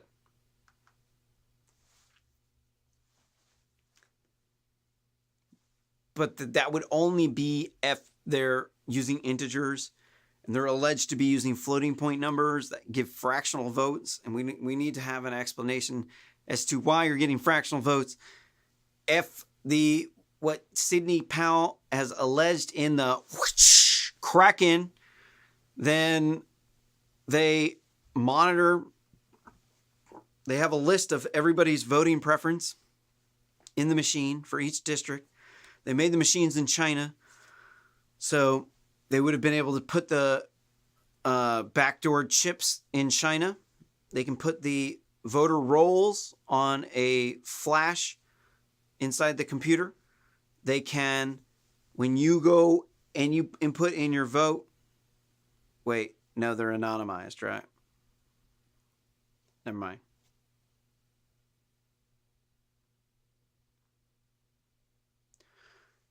It can just know what precinct it is based upon what percent of Republicans are in your precinct. It can just look up, oh, well, this batch is in this precinct, and that means that we weight it. Or they can see in the beginning of the batch, all right, so there's this percentage of Republicans in the beginning of the batch, and then they can weight it on the fly in the software.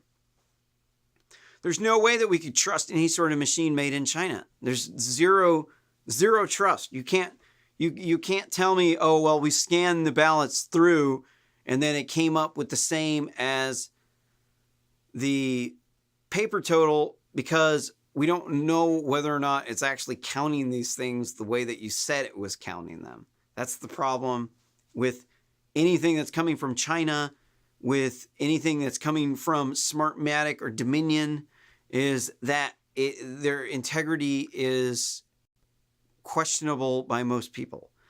And it does not matter whether or not they're actually engaging in that fraudulent behavior. We have the appearance that this is happening. And at that point in time, it means that we have to have a more robust system that we can all agree on, that's saying, you know what, this is legit. This is as legit as we can get it. That's just what kind of safeguards we got. This is, we can ensure chain of custody. We can print out the ballots like this. We could rescan the print of the ballots. But there's also two claims that the election workers were coaching people to vote for China Joe Biden. This claim has not been addressed. A lot of these claims, I think maybe we would say unsubstantiated. Baseless, definitely not baseless. Unsubstantiated, maybe. I haven't looked at all the different things. Some of this stuff I think is legit. Obviously, some of the stuff, you have to have people you have to have them write affidavit. One of the cases, the person made the allegations, but they didn't have an affidavit on file, and so that knocked them out of court. There's a lot of ways to get knocked out of court, especially in a lawsuit. A lot harder to get knocked off of the ballot if you've done any, or the docket if you've gotten busted with some drugs. Sadly, if it was only as easy to get out of trouble for drug charges as it is for them to dismiss your case in a lawsuit, then I think we would have a lot more crime. So what else is in there? That's most of this for this article. What else is there? Here is was this one from Arizona? Here's the press release.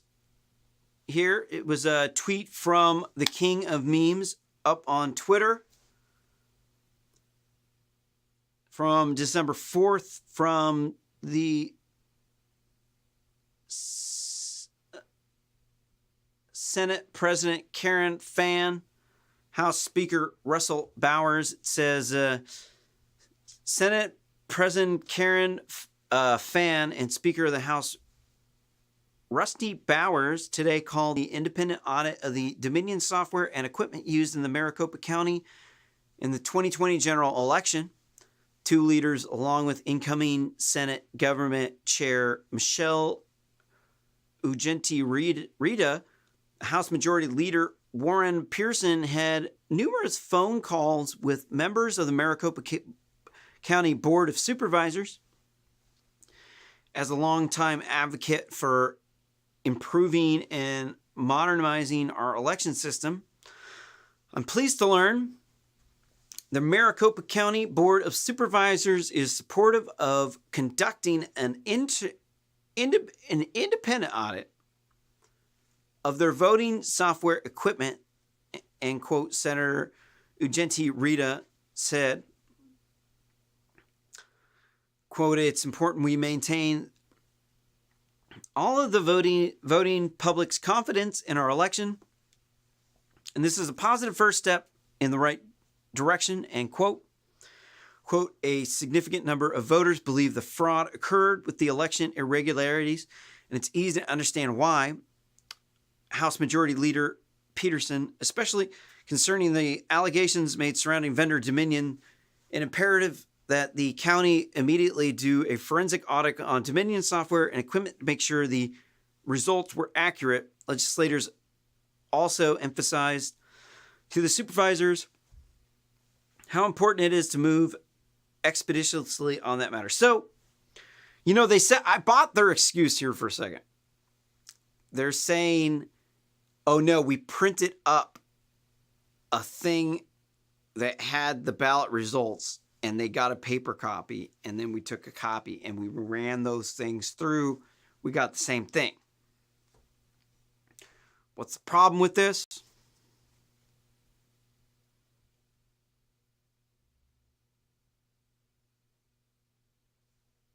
Absentee ballots?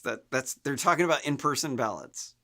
So their excuse was, oh, well, in the in-person voting, no, they got a printout. They just used the voting machine, and then we gave them a printout, right? And then, but this isn't the issue that's at hand. They just gave us a load of horse shit. And I didn't even catch it. It took me a second there. I'm like, wait a minute. That's in-person voting. We're talking about absentee ballot voting, where they allegedly had tens of thousands of people on the rolls that weren't supposed to vote or voted twice. And then they had like the 1,500 dead voters. And then, what was it? 40,000 people that voted twice. I forget what the other allegation was. That's enough to swing the election right there. So obviously, what they've been saying is horseshit. Most of these replies, they're like, Oh, well, the stories of the ballot stuffing at the Georgia TCL, they're fake because the pipe burst at about 10:30, and then they came in and they did maintenance repairs, but no ballots were affected by it. None of the voting machines, none of the ballots got wet, and none of the voting machines were affected by the leak. So that means it didn't happen. I don't know, man. I've seen enough spy movies to where I know that whenever you got like some water leak that like wasn't expected, now you got like a crew of people coming in to do some maintenance and some repairs. That's the kind of point where we're like, okay, do you got some Chinese military bringing in some tens of thousands of ballots for China Joe now? Is that what the dude's doing here repairing the pipe? I mean, we need to know every single last thing about this story, because now we got these people over here in Nevada say, oh when you vote in person, it prints up a copy of the thing, and then we have a paper copy of it. So it's not the same as the voting machines where we could send you a false ballot and then you could like vote twice. And then, but no, we ran the ballots again and we got the same result as the first time we ran the ballots. Right. Exactly. Right. That's the problem. But this chain of custody, there's a lot of questions here, a lot of questions that need to be answered under oath. These questions should not, I mean, the Senate in the state, or the state legislators, they're the ones that are supposed to deal with the elections. I don't really think it's actually the court's duty to do this.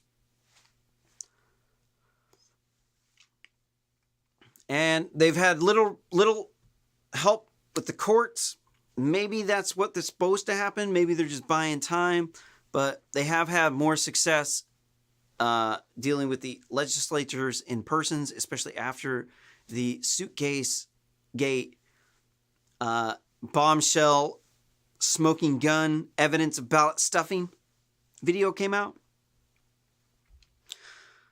Definitely can't tell me that they didn't tell people to go home, because we looked at the evidence. We saw the tweet from ABC News on November 3rd that said that they were told to go home. This was on November 3rd, so it would have been before midnight. This would have been after. They didn't say the exact hour they posted it, but it was on the 3rd. This incident was, the ballot dump was occurred 1:36 a.m. on November 4th, with the 125,000 extra votes for China Joe at the last minute. That was like dwarfed any of the other vote counts for China Joe. And we're not buying that. We're not buying that. That's something you got to explain that like a lot better than, in the in-person voting machine, we like printed up a ballot and we gave that to the people who were in person. So that means that none of the absentee ballots were affected. Obviously, anybody who's trying to give me that answer, I'm gonna be looking at real suspicious. Like that's sketchy as a mug, dog. Like that ain't legit in any way, shape, or form. This is absolutely sketchy. It's like, what do you got? Some Bohemian Grove people paying you off or something, dude? Like, who is paying you?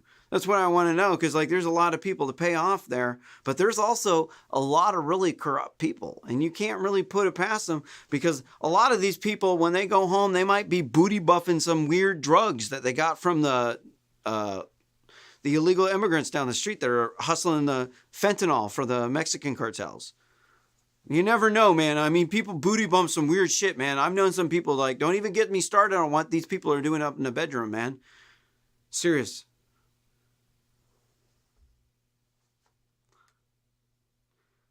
So here's from the Heritage Foundation, electoral fraud cases. And we're looking at here in Nevada. Here's a recent history of election fraud there. We don't have a lot of cases to look at, but as you can see, 2017, we got a criminal conviction for ballot petition fraud from Ronaldo Johnson. 2016, Tina Marie Parks, criminal conviction, false registrations. 2014, Bequi Diana Papara Rodriguez got a criminal conviction for false registrations and duplicate voting. Another one in 2014, Horencia Segura Munoz got a criminal conviction for ineligible voting, false registration. 2013, Roxanne Rubin got a criminal conviction for duplicate voting. And then 2011, Amy Aldi Burstfit and Christopher ... Sorry. I'm so sorry about that. They got a criminal conviction for false registration. So let's see. We were looking at Arizona.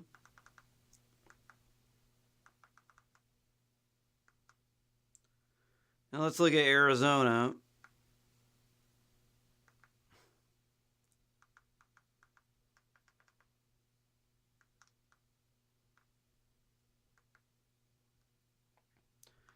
Here's the Arizona election fraud 2020. Randy Allen Jumper got a criminal conviction for fraudulent use of absentee ballots, duplicating voting. 2009, Richard John Greenfield's got a criminal conviction for duplicate voting.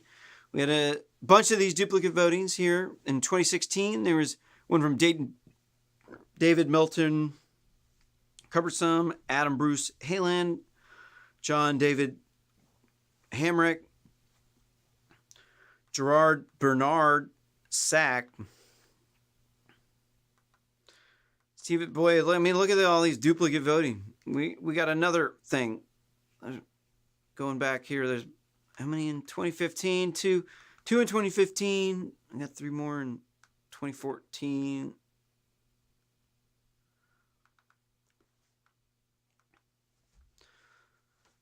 Sorry, five more. 6 in 2014. One in 2012. Another three more in 2011. So this stuff happens. People do commit voter fraud. It's because they hate the other party so much that they're willing to commit voter fraud. Right now we got mass Trump derangement syndrome. People think that Donald Trump's this racist, sexist, xenophobe because he said, grab her by the pussy and build the wall because Mexico's not sending us their finest people, which people think is, oh my God, you're saying Mexicans are like bad people. Look, it's the same thing with any sort of culture. If you bring up some of the bad stuff about the culture, people get offended like you're insulting everybody. But then they're going to be the first ones that's criticizing you about the bad things about your culture. So they're hypocrites. You can't really listen to them. It's like Chinese are really bad about it. If you criticize like people for spitting on the streets, you say like, ew, that's gross. When somebody spits on the street, they'll say, how dare you insult Chinese people? How dare you criticize us for what we do? Like their shit doesn't stink or something. They do that. Everybody does it. Americans do it too. And then like, it's like all the radical feminists that are out there like men are trash. They are bad.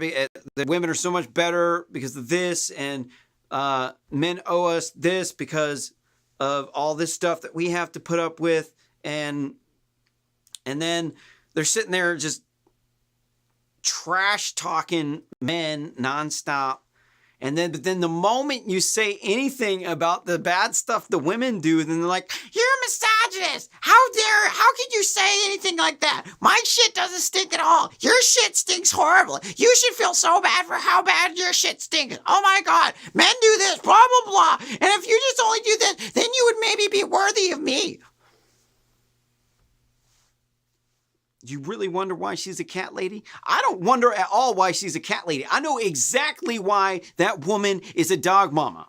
I know exactly why. It's because that's the only one that will put up with her and love her the way that she wants to be loved. Because everybody else would put up with her.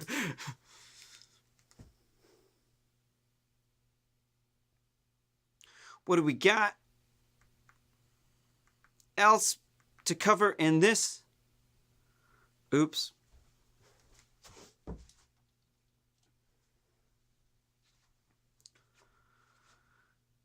Here in this next one from NBC News, Arizona Republicans rebuff Trump's claim of fraud, calls election audit in Maricopa County. I think we pretty much covered this. Why do I have this again up here?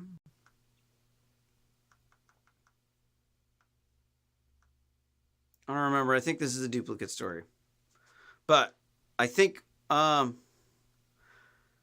it seems like they want to be the first to jump on it. And they're like, oh, the Secretary of State's a rhino, a Republican in name only. So that means it's debunked. That means that they got, it's bipartisan because they found the one rhino who the only way that he could get in that heavily blue area is to say that he's not a conservative, that he's more of a liberal, but is fiscally conservative. And then he could slip in as a rhino, and then they stab you in the back. And the first case that they can get, you can't trust a rhino as far as you can throw them. Typically, you can't throw them very far, which means one thing, you can't trust them. This one says, quote, as a conservative Republican, I don't like the results of the presidential election, he said. Quote, I voted for President Trump. I worked hard to re-elect him, but I cannot and will not entertain suggestions that we violated the current law to change the outcome of the certified election, end quote. I think the question that they're trying to do is they're trying to get the signature match. They're like, yeah, well, we know that you ballot stuff while we weren't looking. And we know if we run the ballots again, we'll get the same result because the ballots were fraud. So that doesn't do us any good. We have to do the signature verification. And if you're not willing to do that, then we're assuming that you just rigged it because you're not willing to do the basic signature verification. Don't know enough about this. I haven't looked at the exact claims in the suit, but Donald Trump and the Kraken team have not been hashtag winning.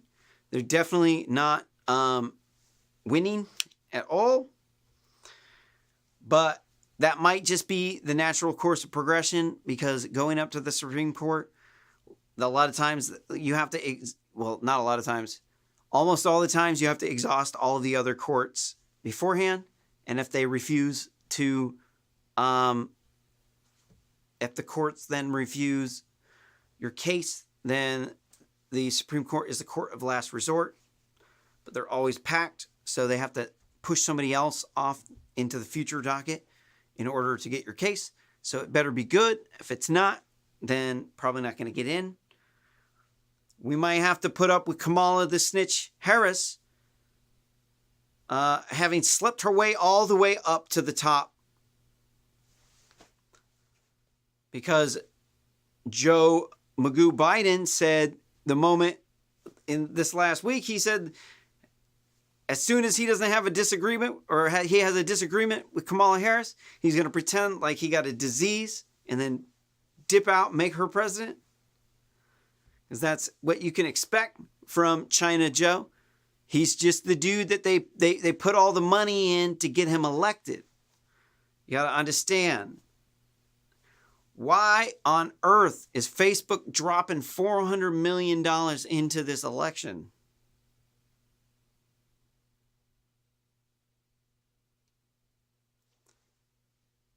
Because the Department of Justice is hitting them with lawsuits to break up them for antitrust. And this means that Mark Zuckerberg needed to rig the presidential election specifically so that he can preserve his monopoly on the social media market, so that he can ensure his ability to regulate political speech. For instance, I was suspended off of Facebook because I said to somebody in a political debate when we were coming at it was an Antifa dude. He's got the black profile picture, doesn't show anything. He's always coming out with some anti-capitalist shit. And I'm like, yo, man, why you always being a punk bee? You know, like a female dog. And then I got suspended for harassment and bullying for saying, why you got to be a little punk bee? So you got to watch out what you're saying, because they can just take away your account, make it so you can't have another Facebook account because you said, why you got to be a punk bee? And then I also said women were crazy because this one woman was like acting like a nutcase. I'm like, man, women are crazy. Like, people are crazy. And then I got a ban for hate speech. That was for a day. And then there was another time where I was criticizing Europeans for their anti-hate speech laws or their anti-free speech laws. And I also got 2 banned for hate speech for criticizing Europeans. So the Facebook censorship is pretty fruitcake. I've had so many of my comments critical of BLM flagged as spam. And then they deleted the comments. I can't even see it in the support inbox. They won't show me what it was, but I got it on camera. So they can't hide. Revealed it on the show. You can look up Facebook in the RSS commentary archives. You see all the evidence that I got against Facebook. And what are they doing? They're trying to solidify their monopoly. Are they really trying to do it to be a good Samaritan? You got to ask yourself, why on earth are they censoring our speech? Is it really to protect kids? The Communications Decency Act, or Section 230, really states that they're only supposed to be using filters to protect parents, to shield their kids from stuff. It's not supposed to be for adults. Like, it's supposed to shield kids from porn and shield people from online harassment. Like, but harassment doesn't mean that somebody insulted you. It means like the kind of thing that people could sue you for. Like badgering somebody when they ask you to stop. Like, if somebody's asking you to stop, you keep badgering over and over again, then at a certain point in time it becomes harassment. What it is not, though, is if somebody says, man, why you got to be a punk bee? That's not harassment. That's absolutely not harassment in any way, shape, or form. Is it the smartest thing to say in a debate where you're trying to get people to like you? Because people don't really go on reason. They go on whether they like you. Probably not a smart thing to say. Is it harassment? No.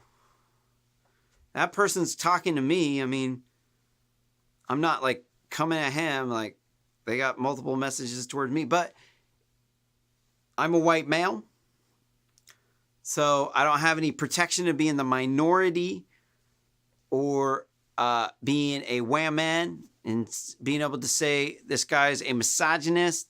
They're saying hateful things.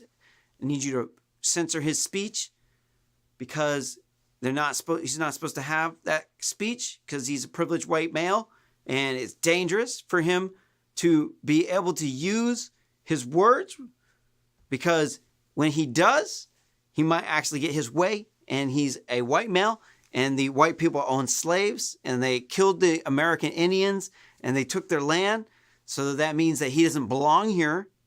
So we got to attack that white privilege, make sure that he can't get ahead in life because he doesn't deserve it because of his skin color and his gender.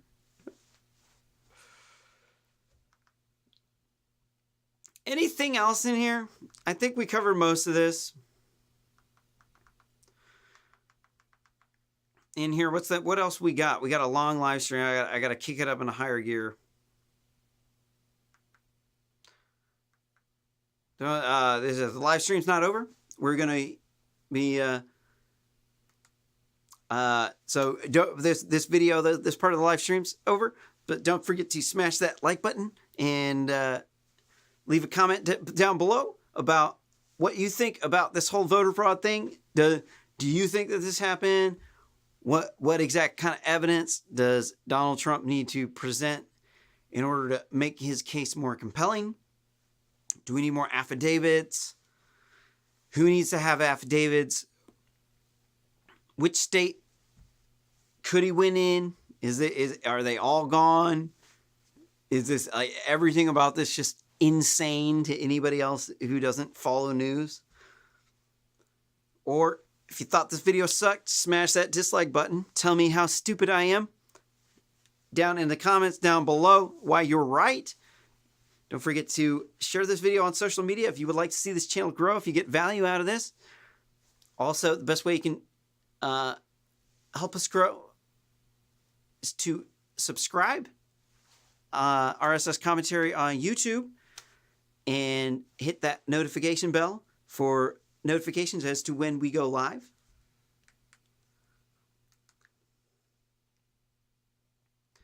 How many do we have? We have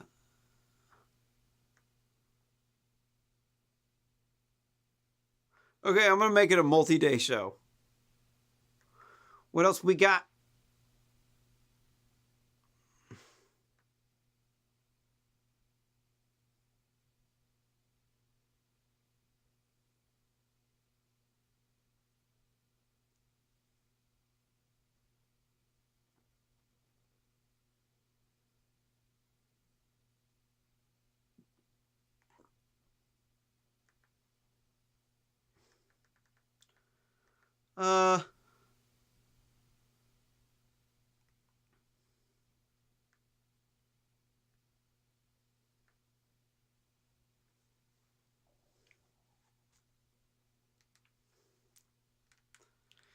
In this next article from the New York Post, Carter Page, FBI agents used fake names during Russia probe. Here's a picture of Dr. Carter Page here. President Trump, the king of memes, 2016 campaign associate Carter Page claims in a new lawsuit that an FBI agent used a fake name during interviews. Another potential breach of protocol, the FBI's Russiagate investigation.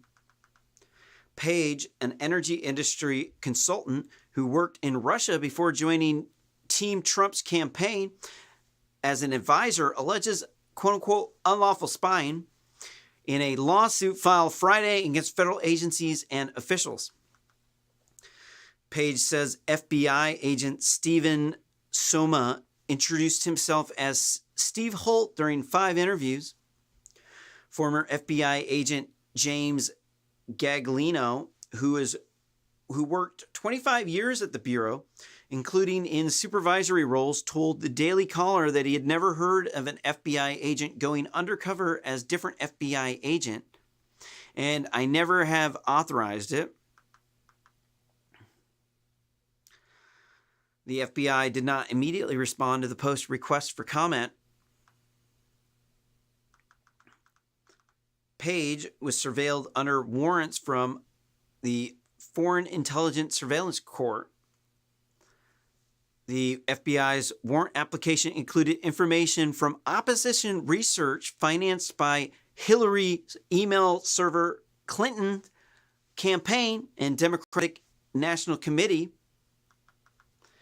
The Justice Department Inspector General last year found significant inaccuracies and omissions in the documents submitted by the FBI to the FISA court, and a former FBI lawyer, Kevin Kleinsmith, who is deep state. We covered this one on RSS commentary back in the day. Kevin Kleinsmith is deep state. That dude's straight up deep state.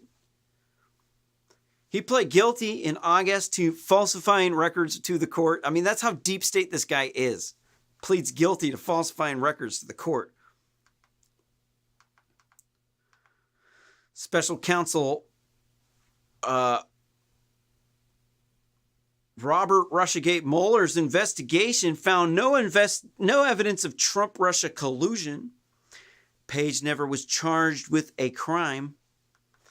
Trump routinely invokes the FBI's treatment of Page as evidence of improper and allegedly politically motivated conduct against his campaign. Trump last week pardoned his former White House National Security Advisor Michael Flynn, who is seeking to withdraw a guilty plea for lying to two FBI agents, including the disgraced anti-Trump officer Peter Strzok. The contents of his post-election calls with Russian ambassador. Republicans said transcripts of those calls released in May indicate there was nothing improper about the underlying content of Flynn's talks, which were made with the knowledge of other Trump transition officials. So they caught General Flynn in a trap where what he said was true. That's why it was true that he said what he said, but it was a trap that they set for him. He didn't do anything wrong. He was just truthful, like, yeah, I did this, but they set him up. That's the problem with this entire thing. Incredibly sketchy. You've got deep state attorney that has literally pled guilty in falsifying documents to the court.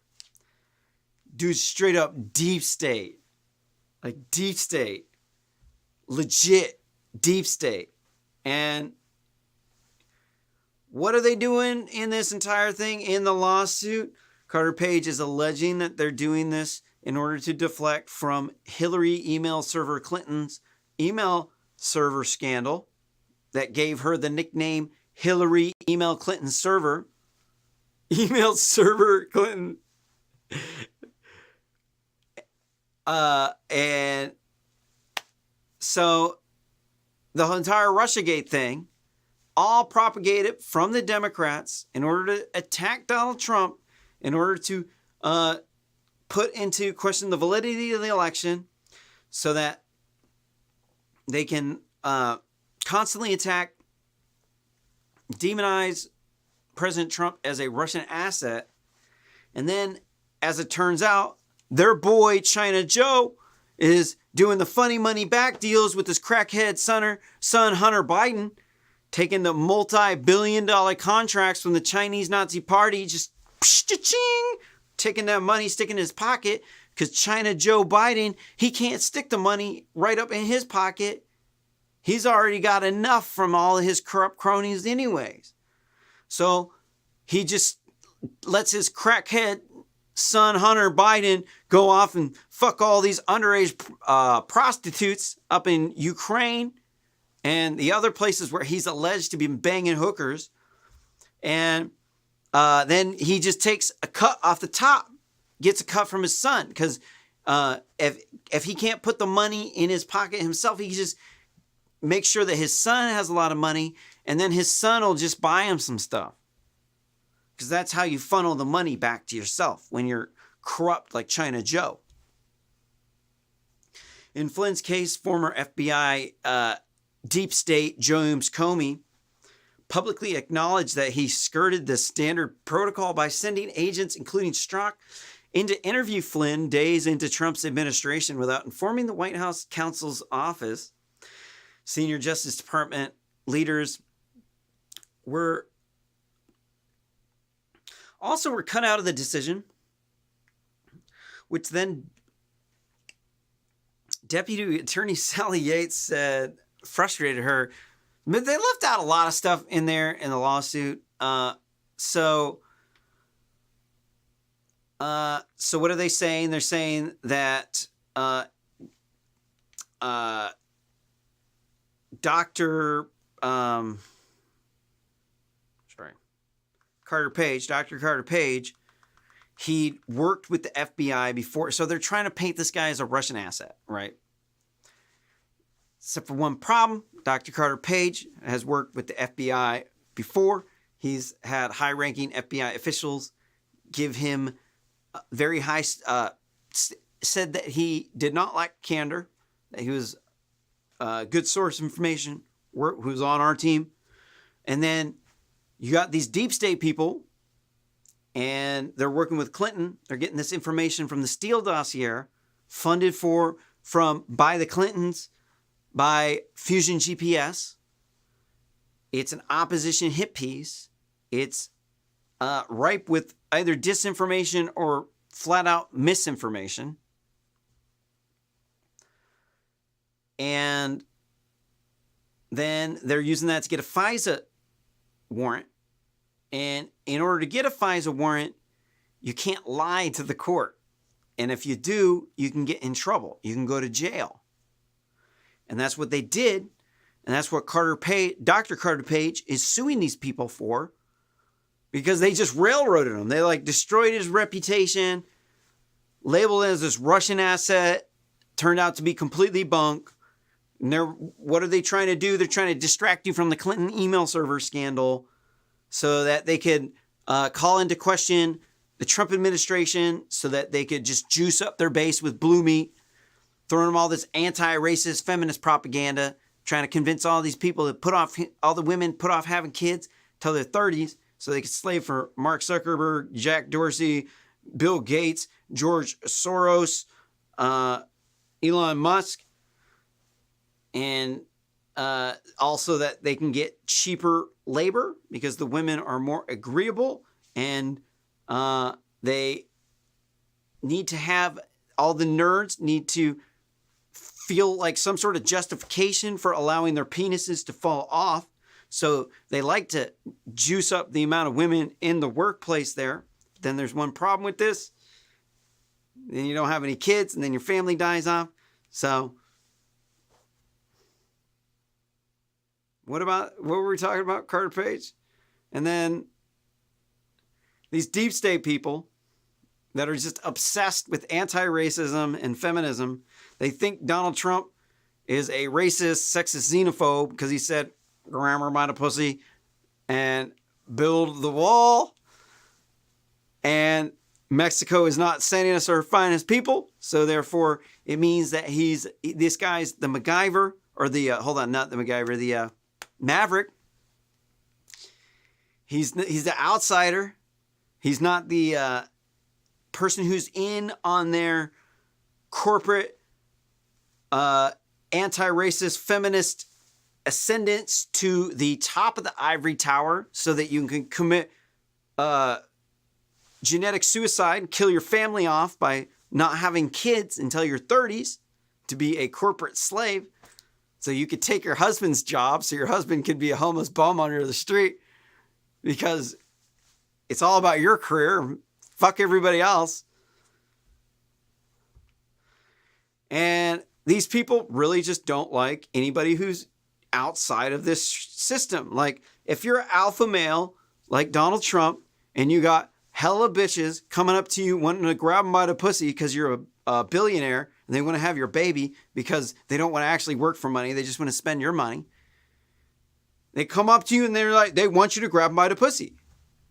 See, but if you're not an alpha male, if you're a beta male or a blue pill cuck, then this to you is a threat to your ability to be the yes man of the woman that they're orbiting.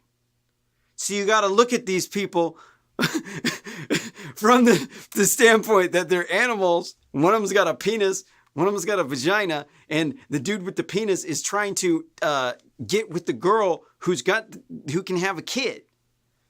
And when they do that, then what the fuck am I talking about? Then what you end up with is this really, really corrupt as fuck group of insane, batshit crazy leftists that think that like there's this patriarchy of white males and they're oppressing the women. They're like underpaying all the women. It's like there's like people like me, the dude with the suit who's got like the fancy YouTube channel and got his own business. He's just underpaying all the women, which actually it's true. I'm underpaying every woman in the entire world. Actually, yeah, you didn't know. It was actually me that was taking the money out of your paycheck. Yeah, I took it all for me because I got white privilege. Because I'm a male. It's because I'm a man.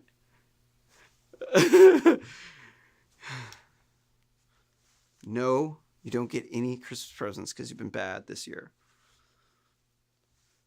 But these people, they're just raging because Donald Trump said grab her by the pussy, so they got to do anything in their power to stop this white privilege, sexist, racist, xenophobic Russian asset, because they weren't paying attention to politics their entire life. And then all of a sudden, Donald Trump came along and everybody recognized Donald Trump. And then he was the opposite of whatever their dudes saying that they're like, vote for me. I'm gonna take the money from the white people and I'm gonna give it to the Latinos to get the black people to vote for us. I'm gonna rob Peter, pay Paul, so that I can get them to vote for me. Like, right. It doesn't make any sense. But I guess when the people who are pulling the strings, all the levers behind the curtains there, and their crackhead sons are getting millions of dollars in contracts from sketchy companies and Chinese Nazi Party, well, I mean, of course you're going to see a whole bunch of fucked up deep state shit coming along in that because, well, everything about this is corrupt as fuck because it's Democrats. That's just how the Democrats are. Democrats are corrupt as fuck, man. They've always been corrupt as fuck. People think they're like, oh no, but they got like the intellectuals are on their side. Like we got like the scientists, and that makes us right? What about the Nazis? Didn't they all pay off the intellectuals first? And then it was the intellectuals that turned on everybody. And it was those are the people that actually caused all of the stuff to go haywire because the people thought they knew everything. And then it turns out they're actually like tyrannical monsters. Yeah, but I guess if you don't understand history, you're doomed to repeat it. That's it for this particular story, but this live stream's not over. So don't forget to smash that like button. Boom. Best way you can help this channel grow is by sharing this video on social media. And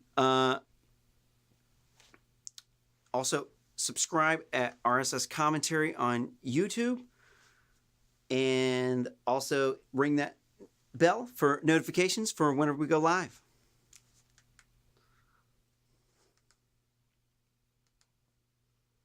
So we got Carter Page. Let me look at this thing.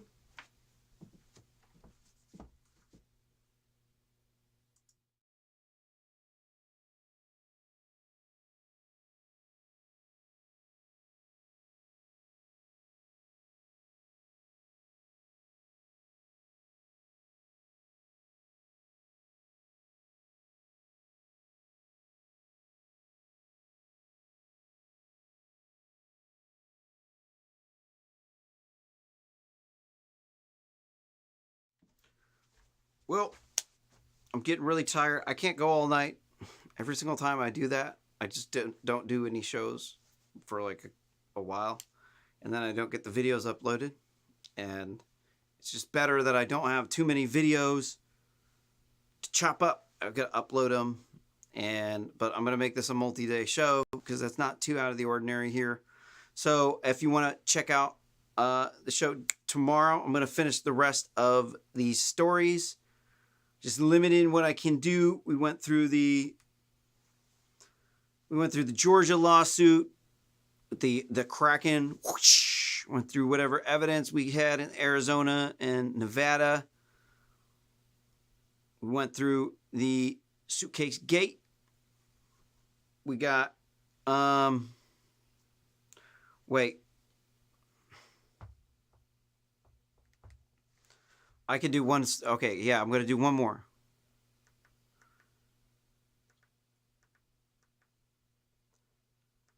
Finish up the... Right. Let me look at the cover.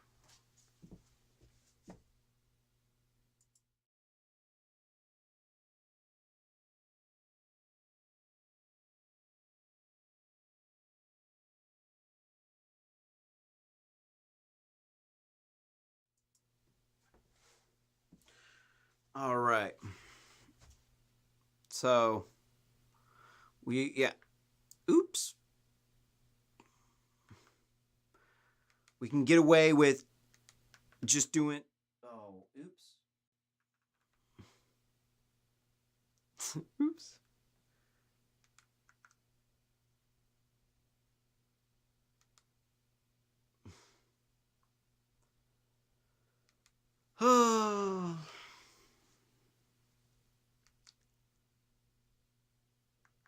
All right. Just got to get through the Hong Kong pro-democracy protesters, and then we've gotten through everything on the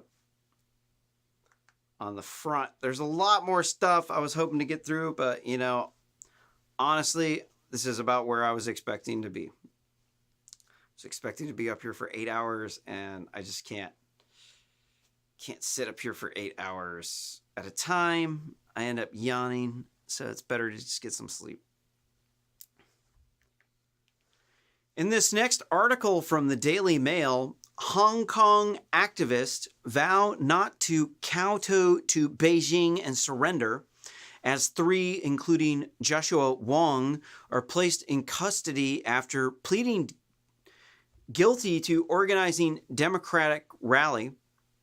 Wong, 24, was prosecuted alongside fellow activists Ivan Lam and Agnes Chow. They were remanded in remained in custody and are likely to be sentenced to prison terms. And those prisons over there in China, not friendly. So when you go to prison, they're going to beat you and torture you. It's not going to be good. Especially the people out in the countryside are going to be a lot more brutal than the people in the big cities. Hong Kong was hit by 7 straight months of violent protest in 2019. If you don't remember these people, here they're on the thumbnail today.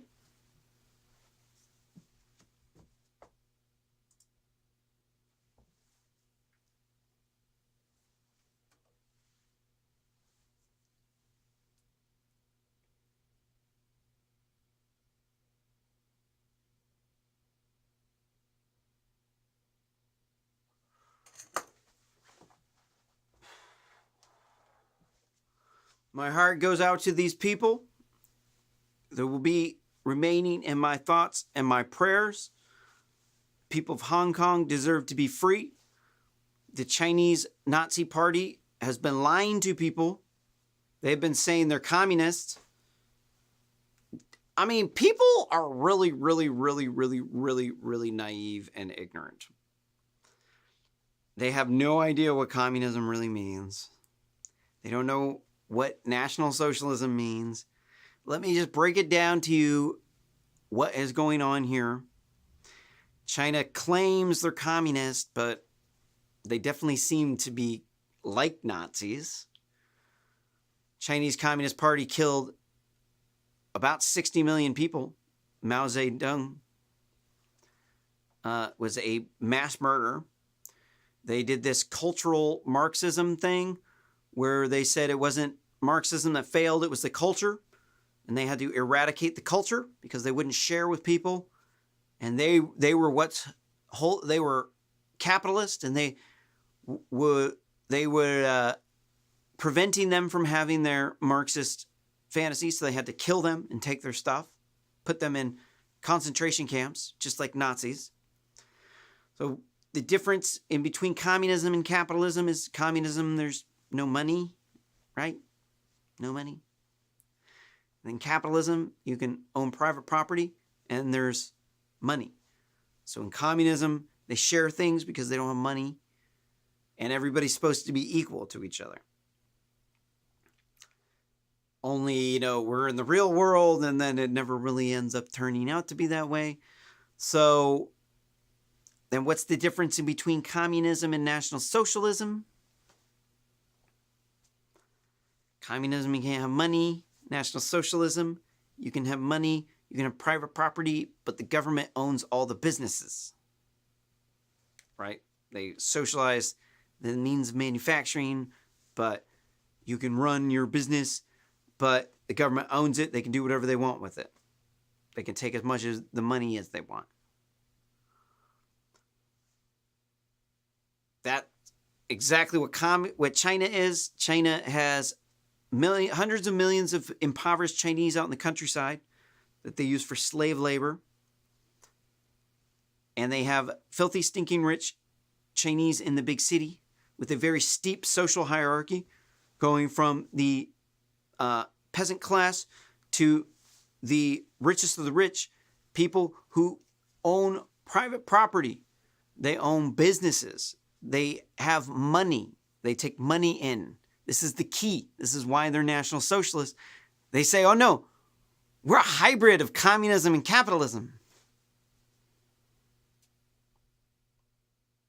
Which means what? National Socialism. And go on, I thought that was like anti-Semitism. Oh, you mean where they put the people in concentration camps and used them for slave labor, worked them to death. Right, that one.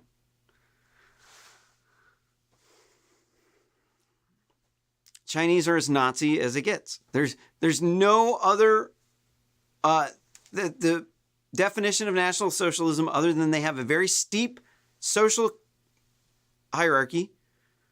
They have a dictator up at the top. It's an authoritarian government. It's far right. They're xenophobic. They don't want Westerners going into the areas where they have minorities in China. They've got, in those areas, they have very, very, very xenophobic people. You want to talk about that? People throw out that word xenophobic, like if somebody doesn't support mass immigration, if you want to restrict the number of people, if you want to cut the number of immigrants coming in half, then they say you're like some far right person. But they've never seen real xenophobia. Go to China, where they got those Uyghur Muslims, as a white dude. Go walking around there and take pictures, bro. You'll end up in a jail. Seriously. They do not like foreigners there. They despise outside people. That's bad xenophobia. But then people just use that word slandering around like anybody who wants to ensure that white people remain the majority of people in America, like you're like some like far right neo-Nazi, but then they're like buying all this stuff from China saying like black trans lives matter, like this.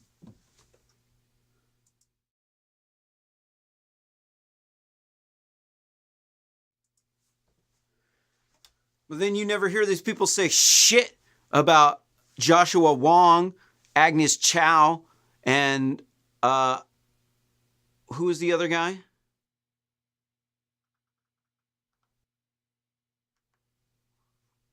Oops.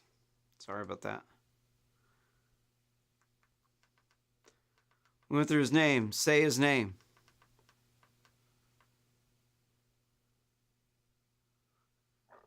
Ivan Lam. They don't say shit about these people. They got phones built by Chinese slaves in their pocket. Probably got some backdoor chip from the CCP watching everything that you do. But they won't say anything. They'll riot and burn our streets down over some criminal that the police had to take out because they were a threat to the peace. Like they're high on drugs, like that tweaker heroin addict George Floyd that died with the 14 lethal doses of fentanyl in his system, 14 nanograms per milliliter, and then the 19 nanograms per milliliter of methamphetamines. That's 2 lethal doses. Dude's got enough drugs in him to kill 16 people, dude. And they just blame the cops. And then they're rioting, burning down minority-owned businesses, murdering Trump supporters because the people juicing it up turned out to be the Democrats and then also Chinese quote-unquote Communist Party or the Chinese Nazi Party. They put advertisements out to people via Facebook that included police atrocity propaganda. And atrocity propaganda is where you show people images of police brutality, of victims' faces, like Breonna Taylor memorials or George Floyd memorials. It's called atrocity propaganda. It's where you show people atrocities of the enemy and you paint them out to be a boogeyman. And so after the George Floyd, or during the George Floyd race riots, the FBI did see a large amount of atrocity propaganda from Chinese, quote unquote, Communist Party controlled companies. But you can't have money in communism. Money and communism are mutually exclusive. They're like, oh no, we got a trade zone in Hong Kong and Shenzhen. And initially they had them walled off, so all the commies are on one side. They got Shenzhen with money, Hong Kong with money, and then they were supposed to be autonomous. They're supposed to be its own country because communism and capitalism are supposed to be mutually exclusive of each other. But then what ends up happening is the Chinese Communist Party bosses, Chinese quote-unquote communist bosses, what they end up being is you got all these slaves out in the countryside. And you got these really corrupt Chinese quote-unquote Communist Party bosses, and they control all the slaves. So if you want to build a product, then you got to deal with them because they're the ones that are going to determine whether or not the slaves are working for you. You want to get something built, you got to pay off the party boss. Because the party boss, if they don't like what you're doing, they're going to shut you down.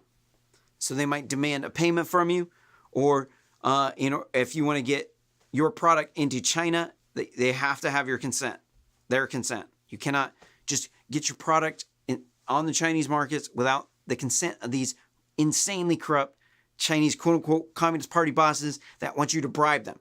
So they take money in order to get them to do what normally you would just do in a business transaction in America.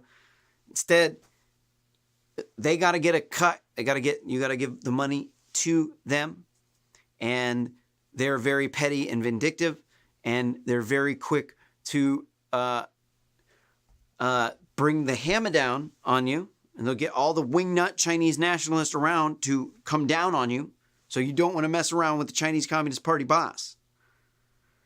This is problematic to have to deal with these people because there's no way you can sit here and tell me these people are communist when they are taking money. It's not. It's mutually exclusive. But people are like, no, Nazis were like Germans. Right. Right. And they fought with who? Japanese. Where? In China. Right. So what you have to understand is that at the end of World War II, not all the bad guys were dead. A lot of the bad guys jumped over on the other side, where they continued their path of destruction where they took over China in the cultural de-evolution and all the other communist countries that they took over. It was just basically shifting blame. They did a bunch of atrocities under the Nazis, and so they just shifted sides, and then they just became the communist. But then they continued to do the same business model, throwing people in concentration camps, using them for slave labor, taking money from corrupt business deals all around the world, pocketing the money, and then telling all the slaves that they're communists. They don't have to give them any of the money. It's a scam. And these are the people that are in control of the Chinese Nazi Party in China. And these are the people who are trying to suppress democracy world round through this Chinese national security law. It's bunk as it gets. What this says is if you encourage the people of Hong Kong to overthrow the dictator Winnie the Pooh, i.e. Xi Jinping, the one who looks like Winnie the Pooh and he's got really thin skin, if you bring up that he looks like Winnie the Pooh, you can't sell in China anymore. So like my business, I'm blacklisted. And this national security law is extraterritorial. If you break it in the U.S., you got a warrant out for your arrest in China. Like for me, right now, I'm saying that the people of Hong Kong are good people that they're not communists and they want to be free. They want to have democracy. So they need to overthrow the Chinese Nazi Party and bring democracy to Asia. And so for that, that means that my company is blacklisted in China and that now I have a warrant out for my arrest for what I just said here in America, where we have free speech. This is absolutely insane. It's because these Chinese quote unquote communists that are really functionally identical to Nazis, they have really thin skin. They're authoritarians. They can't take any sort of criticism. They can't. It threatens their ability to maintain their monopoly on this slave labor in China, and to maintain their power grip on the countries. And the way that they are losing power in China because capitalism has taken root. They got people selling stuff on the side of the roads up in China. They just allow it. Not in Shenzhen, not like we're talking all over the place in China, just on the side of the road, people selling fruit stuff like you'd see in a capitalist country. And you're not supposed to have that in a communist country. You can't have money, but they have the yuan, Y-U-N. How do you pronounce that? I don't know. They have a form of money. It's a currency. It's got Mao Zedong's picture on it, dude. Like, you can't have that shit. Communism does not have money. There's no money in communism. It doesn't happen. You can't have it only works in National Socialism. But people have just been completely clueless. We've been giving these people the Chinese Nazi Party. We've been giving them the keys to the kingdom. Letting them swoop up all this property in Vancouver, Canada. Letting them buy up all these businesses. And then we got them forcing us to manufacture there to get that slave labor from the Chinese Nazi Party, so that the corrupt business class, like the kinds of people that you find at Bohemian Grove, so that they can stay up in their top the ivory tower, so that they can control the world from their backroom deals where they rig elections and where they start wars. And you gotta wonder, how close are these Bohemian Grove people to China? What's their connection? We want to know. We want to know exactly what each and every single one of these people, especially China Joe Biden, the streaking White House groper, the dude who can't keep his hands off of little kids and other people's girlfriends' boobs. That one, right? We need to know exactly how deep these people are up in this Bohemian Grove stuff, because Nixon and Reagan were both a member of that cult. And they do ritual human sacrifice there. They got an owl god. They do some crazy, weird stuff. Damn it. The video is not recording. No.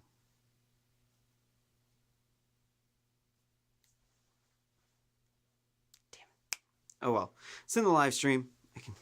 Gotta trim up the video. I hate it when that happens. Try to avoid post-production, but forgot to click record. Oops. What else we got? Here in this next article from NPR, Hong Kong media mogul Jimmy Lai denied bail for alleged fraud. Poor Jimmy.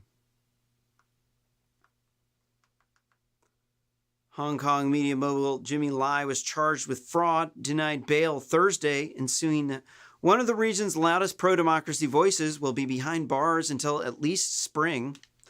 On Thursday, a Hong Kong court, finding that he was a flight risk, ordered him to stay in custody until his next hearing, currently expected in April. Decision effectively sidelines one of the most prominent critics of the Hong Kong government and its backers in Beijing. As one of Hong Kong's wealthiest individuals and founder of a media company, Next Digital, he is perhaps best known for publishing Apple Daily, a popular tabloid that's often critical of the Chinese Nazi Party. Prosecutors say the septuagenarian executive and two senior colleagues at Next Digital were using their offices for purposes that were not allowed under their lease. Apple Daily reports to the court, finding Lai liable to commit further offenses, ordered him detained until at least the case resumes April 16th. It's not Lai's first or even second arrest this year. His highly visible efforts with Apple Daily, together with his full-throated backing of the pro-democracy protest and public attempts to enlist U.S. support, have frequently attracted the glare of government attentions. He and more than a dozen other activists were arrested last April for allegedly organizing and participating in unauthorized assemblies. And in August, Lai and several other individuals, including his two sons, were arrested under a controversial new national security law imposed just over a month earlier by Beijing. Now, that's that one that I was talking about here. Yeah, it's a pretty nasty one. It's definitely some Nazi stuff. So we have to shut down this Chinese Nazi party. We cannot allow them to function anymore. They're a threat to the world security for the future of democracy. They're the biggest threat, period, in this world. So the China needs us a lot more than we need them. We don't need China at all. There's plenty of other places where we can manufacture our goods at that will give us as good or better quality product for a somewhat similar price. And we just cannot allow the Chinese Nazi party to suppress democracy world round, because they've been doing it here in the United States. I mean, there's accusations that they funded this election hacking, election fraud, and they're Nazi. Everything you see about China is functionally identical to Nazi. Just because they say they're communist does not mean that they're actually communists. They got money. They're obviously lying to you. Like, nah, we're not communists. We just got money. We have private property. We have a steep social hierarchy with people in concentration camps we're using for slave labor. We got a dictator. We're trying to be the world's #1 superpower. We're extremely competitive. We're just not national socialists. I ain't buying it. That ain't true. That's spitting definition of National Socialism. Every single last little thing about National Socialism, China fits it. They're Nazis. So we got to shut them down. But anyways, that's it tonight for Real Simple News. It's getting too late, and I'm an old man now. So I can't just stay up all night and read these articles because I ain't getting paid. I ain't getting laid. So throw me a spade. Don't forget to like and subscribe down below. Throw me some comments if you liked it. If you thought it sucked, hit that dislike button. Tell me how stupid I am. Tell me why you're right. And don't forget to share this video on social media if you got value out of it. You want to see this channel grow. We are definitely fighting the algorithms. Best way you can help out right now is to subscribe at RSS Commentary on YouTube. Also, we're on Facebook, Parler, Twitter, soon to be Rumble. I haven't really put the videos up, but I will as soon as possible. Thank you very much for